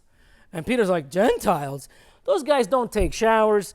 They sprinkle pig's blood everywhere. They use bacon bits like fairy dust. And you want me to go and talk to these people? What are you, nuts? And then he has this vision saying, hey, don't call anything unclean that God has decided to be clean. Now, are we talking about food or are we talking about people? Is God telling them, don't worry about the law. Go ahead and start drinking pig's blood and eat as much cat and dog and hawk as you want? That's not the issue. The issue is you don't have to stay faithful. You don't have to worry about stealing and raping and all that stuff. You can do all of that. What's important now is that you just follow Jesus, whatever that means, because if you remove all the law, exactly what are you following? Now let's look at the other way. Or could it be that what he was telling them is like, hey, I have to get this message, this clean message, I have to get it to a bunch of dirty people. If you keep looking at these dirty people like second-class citizens, that you won't even sit down with them and have a meal with them, how am I going to get this message? Basically, this exile of Israel, the only lemonade that we're going to get out of these lemons is that this message is going to go to the Gentiles. I need Jewish people to preach a Jewish message to a bunch of unclean, uncircumcised Gentiles. I cannot have you getting hung up over what we're having over a cheeseburger. You understand? Those laws, they're not suspended. Eating pork is just as stupid as it is today as it was back then. Talk to any doctor. Working 7 days a week is just as stupid today as it was back then. Go to China and see how many cultures that work 7 days a week. See what their creativity looks like. So all these laws are in full effect even today, just like the law of gravity hasn't changed. What he's done is he had to tell Peter, you need to understand that the destruction of Israel has to be used for good right now. And I need this to go to I need you to preach a Jewish message to the Gentiles. I cannot have you being all snobby and all standoffish. You understand? Which is still going on today, by the way. That's why Jews don't proselytize. To them, it's, hey, this is our thing, we're good, nobody in, nobody out. That was one of the conflicts. This message is now saying, no, we want to invite everybody to this kingdom. The New Testament is an invitation, not to conversion, not to a new law system, not to a new operating system. The New Testament is an invitation to the kingdom, to the operating system that has been written since before the earth was even created. And mankind has refused to put it in operation. When Jesus comes back, he's going to put it in operation, and he's just inviting people in freely. However, you got to want it. You understand what I mean? You got to want it. You cannot be. You're not going to be allowed into this kingdom. He's not going to resurrect you, give you a new body, put you as a leader, as a king, and as a ruler of this kingdom underneath his regime. If you don't agree with him, if you don't agree with his laws, where is he going to put you in this kingdom? If you're still a rebel, if you're still in a rebellious state, you understand? The church, the Gentile church, is going to be used as an extension of the kingdom of Israel because it loves the law of Israel. If your heart is dead set against the law of Israel, then you're not part of the commonwealth. He's not your king. Well, if he's not your king, why would he bring you into this kingdom? Why not just judge you like all the other rebels and throw you in hell and erase you? The resurrection of the saints that happens on the rapture, on the day of trumpets, these saintly people that get brought in with new heavenly bodies, these are people that love God, they love his laws, and they're actually going to help him establish this, like a computer network. You got the one computer that's going to be working properly, and now you need a network in Mexico, so you need a Mexican saint. And you need one in China, so you need a Chinese saint and an American saint. So that's why the church is an international body of all languages, because you have been given the tools. You've been equipped with taking this operating system and applying it to your thing. And to the degree that you love it, that's how much authority you're going to get. When it says some people are going to get a city, some people are going to get a state, depending on, are you going to be the president of the nation? Are you going to be the governor of California? Are you going to be the mayor of San Diego? I mean, if you can't even manage your own house, if you can't even manage your own body, if you can't walk by a bank without stealing the money, you understand? We can't give you any authority. Imagine a police officer who just can't control, he walks by, pooh, he's got to shoot somebody. We immediately take his gun away and we strip him of his authority. So this kingdom is a king granting authority, sharing authority with his bride. Just like you, when you get married, you share your authority with your wife to build a new house together. But you got to be in harmony. If she's constantly wanting to go the other way, the house is not going to get built. This kingdom has got an Israeli government system and people wanting to be part of the Commonwealth of Israel. And that's what it says. Guys, if the rejection of the gospel was a blessing for you, imagine how cool it's going to be when the Jews say yes. You understand? If the rejection of these Jews, when the Jews said no to Yeshua, it led to this exile, which for us was the best thing that happened since apple pie. We got invited to a party that we had no business going to. But this exile, this lemon, this pile of lemons gets turned into lemonade for the Gentiles. But it says, if their exile was a blessing for you, imagine when they turn. Imagine when they start being the light of the world and all the cylinders start firing properly. The Jew does his job. The Gentiles do their job. That's when the kingdom is going to take over the whole earth. But do you see how important it is for this operating system, for this law to actually get implemented in reality, in physicality? It's not we're leaving, we're going to heaven, we're going to be stringing a harp on a cloud all day long. That's not what the kingdom of heaven is. We're literally praying for it every day. May your kingdom come here on earth. And we're going to use the same law as we use in heaven. Ooh, with a God who happens to care enough about me to walk away from his full majesty and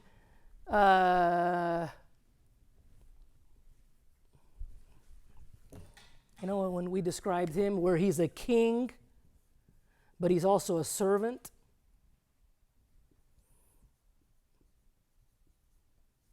He's a God, but he's also a man. This is the guy that we're going to be giving full authority, full religious authority, full political authority. We're literally going to make him God on earth. Why? Because he's got authority, but he loves me. He's a man, but he's also got divinity. This is a unique creature that deserves all authority, the name above all names, the king above all kings, and this is the guy who knows how to run the planet because he's the one who built it. You know, when all else fails, follow the instructions.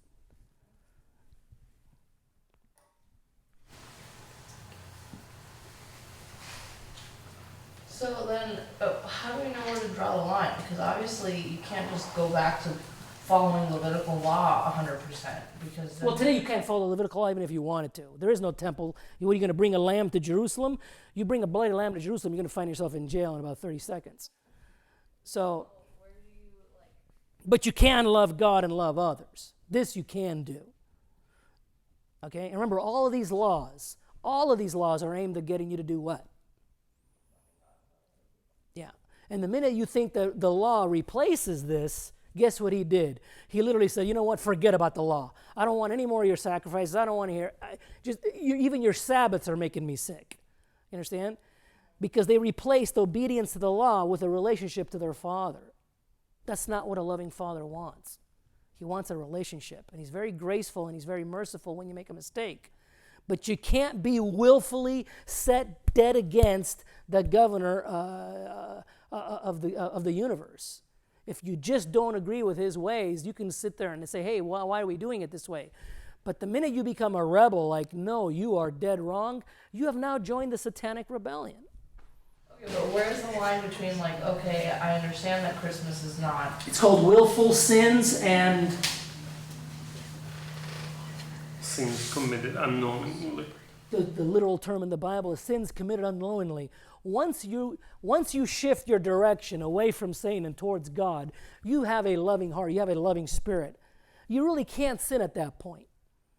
If you do, it's actually a mistake. It's a miscalculation of, it's like when I stepped on your foot, I'm sorry, I wasn't there. It wasn't my intention to do that. Because your intention at this point is to be a loving individual. You've abandoned your selfishness. You've abandoned your love of self, and you've replaced it with love of God and love of others.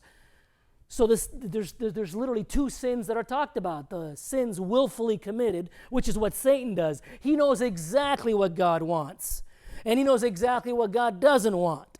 And he's fighting him the entire step. And he's trying to pull us. Notice he's trying to destroy this picture and replace it with his.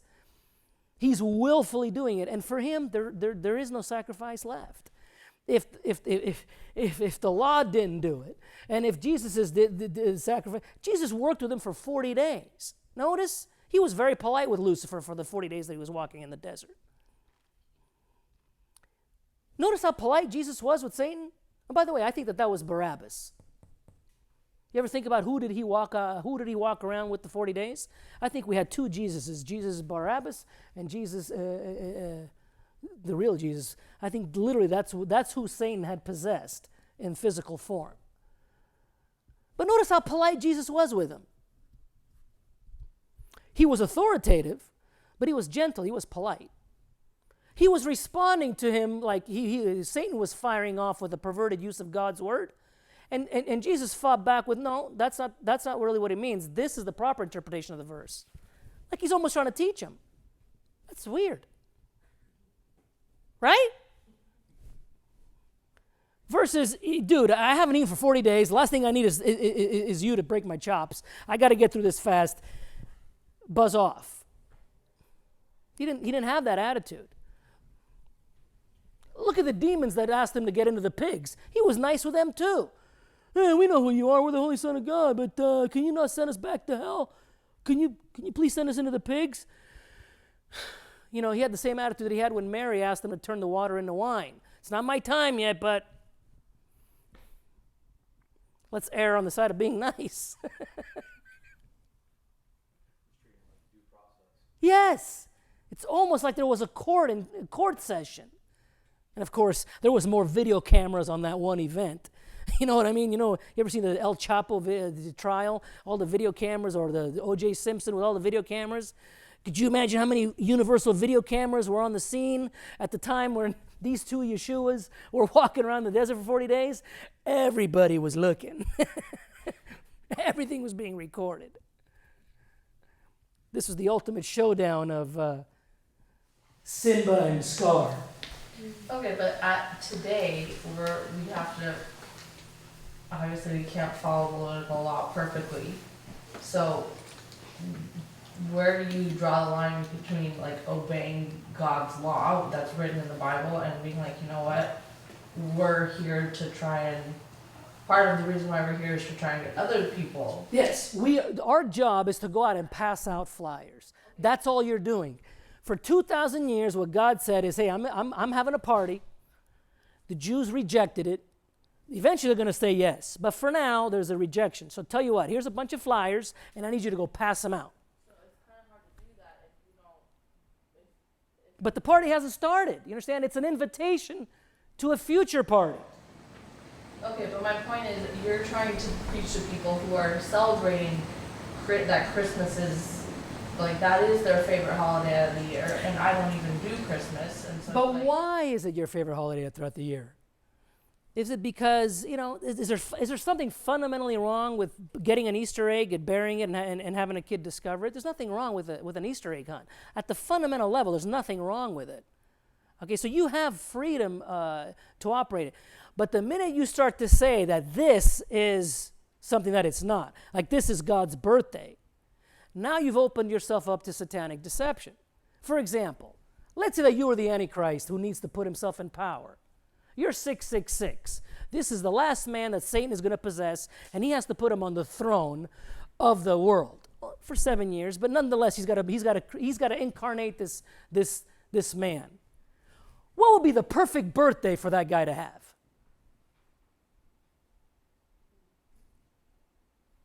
If you could pick any day of the month, any day of the year, if you were Satan and this is your Antichrist, what birthday would you give him? I would give him December 25th. And then it says that the guy is going to get a lethal blow and he's going to have a resurrection. Have you noticed the Antichrist has to fake all the job that this guy did? He has to fake it. He gets a deadly blow to the head, and then there's a resurrection. Out of all the days of the month, of all the days in the year, if you were Lucifer and your man is incarnated, and you got to fake a resurrection, what day would you have that resurrection take place? Easter Sunday. You see, it's got nothing to do with Easter eggs and Easter bunnies. It's got to do with confusing two deities to the point where most people can no longer tell them apart. It's got to do with saying that now abortion is actually good. Fornication, homosexuality, gambling, all these cross-dressing, role reversals, socialism. You understand? That's what this fight is all about. All of these laws that are being violated because of selfishness are being sold to us now under the dream of, if you are really loving, you are going to have a tolerance for all of this. Have you ever noticed the pro-abortion argument? It's coming from a position of moral superiority. Think about that. We're now starting to crisscross what is loving and what is selfish. To someone who thinks like this being is unloving. Yeah, I understand. Yes. Go No, ahead. no, you first. Well, I guess I'm just curious, are we then not supposed to set aside a day to celebrate the resurrection of Christ or his birth? Were you told to set aside a day to celebrate the resurrection of Christ? It seems that we're kind of letting fear of what could happen dictate. No, we're not letting fear in. Were we told to celebrate the resurrection? Well, we were not explicitly, but I don't see why we should not. Like, this is the greatest event in history. Why should we not? Were we told set? to celebrate these holidays? I don't believe that we were. I mean, Israel was, but that gets back to our discussion earlier. Okay. I don't know that we'll settle that at this time, but. So the ones that you were told, you don't do. The ones that you weren't told, which happen to coincide and match perfectly with the satanic ones, those you want to do. You don't see anything wrong with that? I see. I think the church, I don't know, I see through history here and now today. I think there are a lot of people that are sincerely celebrating the birth of Christ and sincerely celebrating the resurrection of Christ, and they're not, in their mind, they're not tying it to satanic worship. They're purely out of love for Christ doing these things. The 3,000 Jews that got swallowed up with Korah's rebellion under the golden calf incident, were they thinking that they were celebrating, were they sincerely celebrating the God that took them out of Egypt? They weren't? Go back and read it again. That's literally what they said. They took off their golden earrings. They thought they were making a sacrifice as a thank you to the God that took them out of Egypt. And we are going to give them this cow, and this is going to make them. They were very, very sincere. Yeah. But they thought that it was who? Did they think that it was Satan, or did they think that it was Jehovah? Well, I would say at heart they knew it was not God. I mean, they suppressed the truth. They were worshiping in the way that they were taught how to worship, not how God told them to worship. Yes. Okay. They were relying on tradition. It is true that you're judged based on the light that you have, okay? In fact, you have examples of Jews who fall into that category exactly. As when Moses came back down from the mountain, there were some Jews who were like, oh my God, I didn't understand. I was doing it. I thought I was listening to you. And Moses was like, no, you weren't listening to me. As a matter of fact, you were getting you were getting me angry, and God's about to wipe you guys off the map. And he draws the line, and then those people immediately repented, stopped that nonsense, and went over to his side. Certain people, on the other hand, insisted and says, no, this is the God that took us out of the land of Egypt, and you don't know him, and you are misrepresenting him. And they stayed on this side of the fence. So now there's three categories of people. The ones who were deceived and eventually came back over when the light was shined. And there was the people that after you shine the light, after you show them how these things are completely tied to pagan and to satanic ideas, that even after you show them all that light, they still say, you know what? I don't care about any of that. I just love it. I just like it. You tell them, but Jesus wasn't born on December 25th. I don't care. See, they're not interested in truth. They're not interested in obedience. They're interested in doing what feels good. You're loving yourself. And you'll come up with a million reasons of why to justify what you're doing. Okay? You want to shack up with your with someone that you're not supposed to shack up with, your brain will tell you, well, God wants me to be happy. She makes me happy. I'm going to go with her because this is in essence what God wants. The human brain has an amazing ability to take sin and make it look like a holy day. It still seems to me, though, that like there are some things that God has expressly prohibited, and then there are a number of things that He hasn't spoken to. And so, if it seems that we're kind of limiting here in that anything that God has not expressly said that you should do this, it seems like you can conflate this to then say, okay, God has not told me to vote in this election or vote for this person, therefore, or to drink to Coca-Cola. participate. Yeah, and I understand that you've got some historical roots. That seems to be maybe the strongest argument is that there's historical roots to pagan holidays, but not just historical roots, current ideologies that are in you've been marinated in socialism and in gambling and in cross-dressing and in role reversal. These ideas are alive and well in the church. It's not that you've said, let's just do the Easter egg hunt, but leave the fornication and the sex nonsense aside. That's not what we did. We have churches now with homosexuality as the pastor.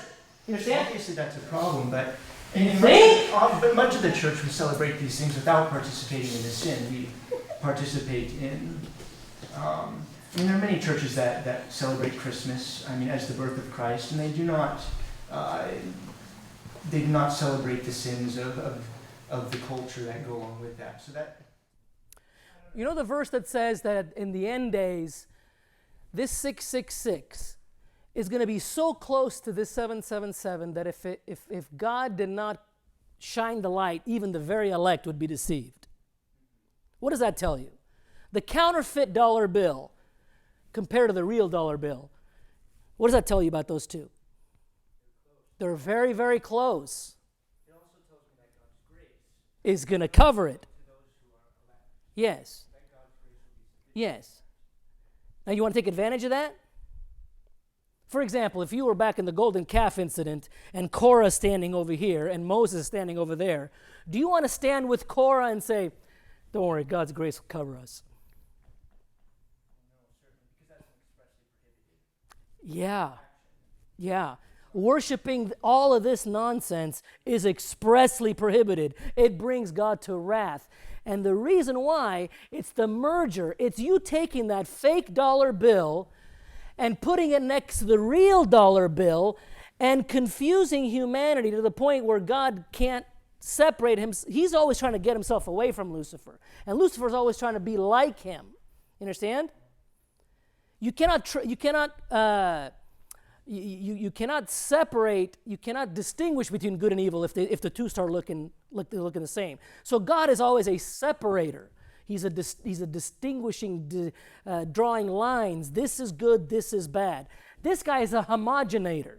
He pasteurizes and homogenizes. He mixes everything up to the point where you can no longer tell. So the error of what we're doing when we do that, even though you have a clean heart, you are fueling the homogenization process. You understand? Look at it another way. You have a bank robber who dresses up like a cop, and he starts robbing banks. Well, what's everybody going to do? They're going to start hating cops. So what is the loving sheriff going to do? He has to change the uniform of all his police officers. He has to get away from the evil. You understand? As soon as he gets away, he changes his uniform from blue to green. What is the bad guy going to do the very next day? Do you see how the bad guy always tries to mimic and to counterfeit, and you're always trying to isolate yourself? If you're making real iPhones and the Chinese people are knocking it off, you want to make sure that your box is different than the knockoff. You're always trying to distinguish yourself. By taking part in, like for example, the Jews who add Purim or Hanukkah to the soup, they've inadvertently added an element of merger that clouds, that puts, it's like you're putting smoke in the air, and now you're wondering why you can't see things. You understand? Keep God God, keep Satan Satan. That's why I like the Satanic Bible. It makes it nice and clear. It's when you start merging things, it's like, wait, is this good or evil? That is actually an evil process. Don't do that. Now, I understand that it happens. If it's unwillful, up until God opens up your eyes and say, hey, you got to stop this. For example, like what Jeremiah was trying to do to Israel, a lot of these Jews were worshiping Baal inadvertently. And Jeremiah had a lot of converts that said, you know what, we are going to stop this, we're going to abandon this, and we're going to go back to the way things were. He did convert people. As a matter of fact, a couple of 100 years later, they made him a prophet. So eventually, the nation accepted his message. But back then, only a minority did. So, do you have grace? Yes, you have grace. Is the grace unlimited? After you've been told, and after you've been warned, and after you have all the data and evidence you need, if you're still standing with Korah, is the grace going to cover you? No. There comes a point where it says, now it's decision time. You need to leave the rebellion, and you need to join the kingdom. You know, like when you ask for citizenship, you want to join because you want to live in that kingdom, because you agree with the way that kingdom is going to be ran. You gotta submit your will to God's will. That's what the whole thing is about. It's like, you know, that's why the wife is built to be submissive to the husband, because humanity is the wife. In this relationship, God is the husband, humanity is the wife. We have to be submissive. When push comes to shove, we are co-heirs. We're co-pilot, co-pilot. But when push comes to shove, if one guy's got to make the decision, it's got to be God. Mankind has to submit, even if you don't understand why, how, or where. Sometimes you just have to go with blind trust, just like you expect from your 2-year-old. When I'm pulling his arm because the bus is going to hit him, he doesn't understand why his arm just got pulled out of his socket. It's like, the reason why I pulled your arm out of your socket because there was a bus that was about to turn you into a pancake. So we can fix your arm. I can't fix you, being splattered all over the ground. See, he doesn't understand what you understand. So it would have been better if he would have just came along willfully. We wouldn't have had to pull his arm out of his socket. You understand? So that submission that mankind has to have, it's what was God looking for when he was walking with Adam. He was giving him all kinds of authority. He gave him his credit card. He gave him his car. He gave him access to the whole thing. But he did want to maintain final husbandry over the planet. And that's what Satan bamboozled Adam into giving up. It's like, it's not worth it. That guy just wants to dominate you, tell you what you do. He wants to rule over you. Join the rebellion, and then we're going to be free. Then we're going to do what we want. We're going to really see things. Yeah, we got to see things.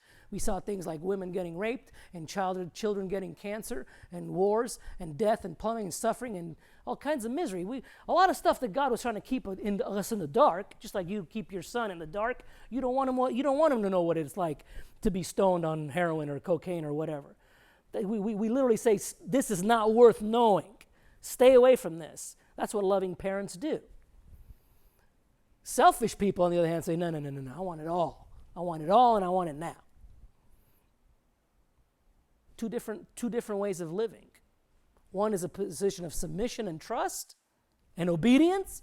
You want to keep defining worship? Submission, trust. These are all acts of worship. That's what God is looking for. And the idea that we are out of the law, that the law has been fulfilled, therefore we're no longer under the law is gone, don't need to think about it. Think how stupid that is. Do you really want to go out there and eat a cat? Why don't you eat cat or dogs or raw monkey brains like they do in China and Africa? You see, the fact of the matter is we actually do keep a kosher diet. Besides lobster and pork, everything else about our diet is actually exactly the way God told us to do. Now, wouldn't it be funny if we would have actually obeyed the shrimp and the pork thing if a lot of our diseases would have gone away. Wouldn't that be funny? Like the Seventh-day Adventists who live like 5 or 6 years longer than the average evangelical. Could it be that that's because they're following the law that we all should be following? How many times have you read this guy who got sick because he ate pork, he ate raw shellfish? We literally have a sign at our sushi restaurant. If you eat oysters and shellfish, be careful. If you're pregnant, stay away from this stuff because it could kill you. You understand? That's just the law of Leviticus that you've reprinted in a different format. In the bathroom of the restaurant, you have a sign at the In-N-Out Burger. Employees must wash their hands before you go back to work. Do you know where they got that sign? That's the book of Leviticus. You're not under the law? Really? The health department doesn't think so. Of course you're under the law. Now go to India where there is no such sign. There is no such law. They poop in the river over here, and downriver they drink it. And their kids die at 3 years old from diphtheria and dehydration. You see what happens when you don't follow the law? The law's not a bad thing. The law's a good thing. We give our kids laws to help them, not to hurt them. It's to live life more fully, not to shrink us down. Those lines in the middle of the road, you know, the yellow line in the middle of the road, I like everybody that goes north using the right side and everybody that goes south using the left side. That's what avoids head-on collisions, which is a beautiful thing. You see, laws are good if you got the right law, if you got the right lawgiver, if you got the right king. You give me a guy like Hitler. By the way, Hitler was trying to start this kingdom. You noticed? Hitler was trying to start his 1,000-year reign. That's what his 1,000-year Reich. He was trying to start this kingdom. So was Napoleon. So was Charlemagne. So was lots of other guys. They all tried to take a crack at this. They all failed. Why? What's the difference? They don't know how to do it. Lucifer has not been built. He has not been given the means to govern this planet. So as much as he tries, and he's been trying, he's been putting in a good effort. You got to give him an A for effort. He just can't get it together. It's like a gang member. It's like El Chapo and those guys. The bigger their gang, eventually it all implodes. Why? Because there's no love in the system. Everybody is totally selfish. So when Satan gets to the top of the food pile, there's demon number 2, and what goes through his mind? I want to be number 1. So your entire team is constantly trying to step on the face of the guy beneath you. The whole system, it's like a bunch of zombies. Remember the movie with Brad Pitt where all those zombies were climbing on top of each other? That's what Satan's kingdom looks like. It is inherently unstable. It is divided against itself. It can never stand. Kingdoms based on love and trust and submission and obedience to a loving creator, those kingdoms can stand. These cannot. Jesus was saying, by the power of Beelzebub. Beelzebub is another name for Baal. That's who's giving you the power to heal people. And he's like, I'm being energized by Beelzebub? Wow, if that's not the pot calling the kettle black. So it's like, if this kingdom is divided against itself, then why? Don't you see that it would have already have collapsed? I don't belong to this kingdom. I'm trying to introduce you a whole new kingdom. I'm the thief coming to try to steal this thing back from Satan. They were confusing Beelzebub with Jehovah. And that's when he says, you guys are getting dangerously close to the blaspheming of the Holy Spirit. When you confuse this guy with this guy, and then after I actually shine the light, you're still insisting that he's right, there's nothing left for you. There's no sacrifice, there's no blood, there's nothing left to be done. You're a rebel through and through. The cement is hard, doesn't want to get reshaped. There's nothing else you could do with it. You got to jackhammer it and haul it to the dump.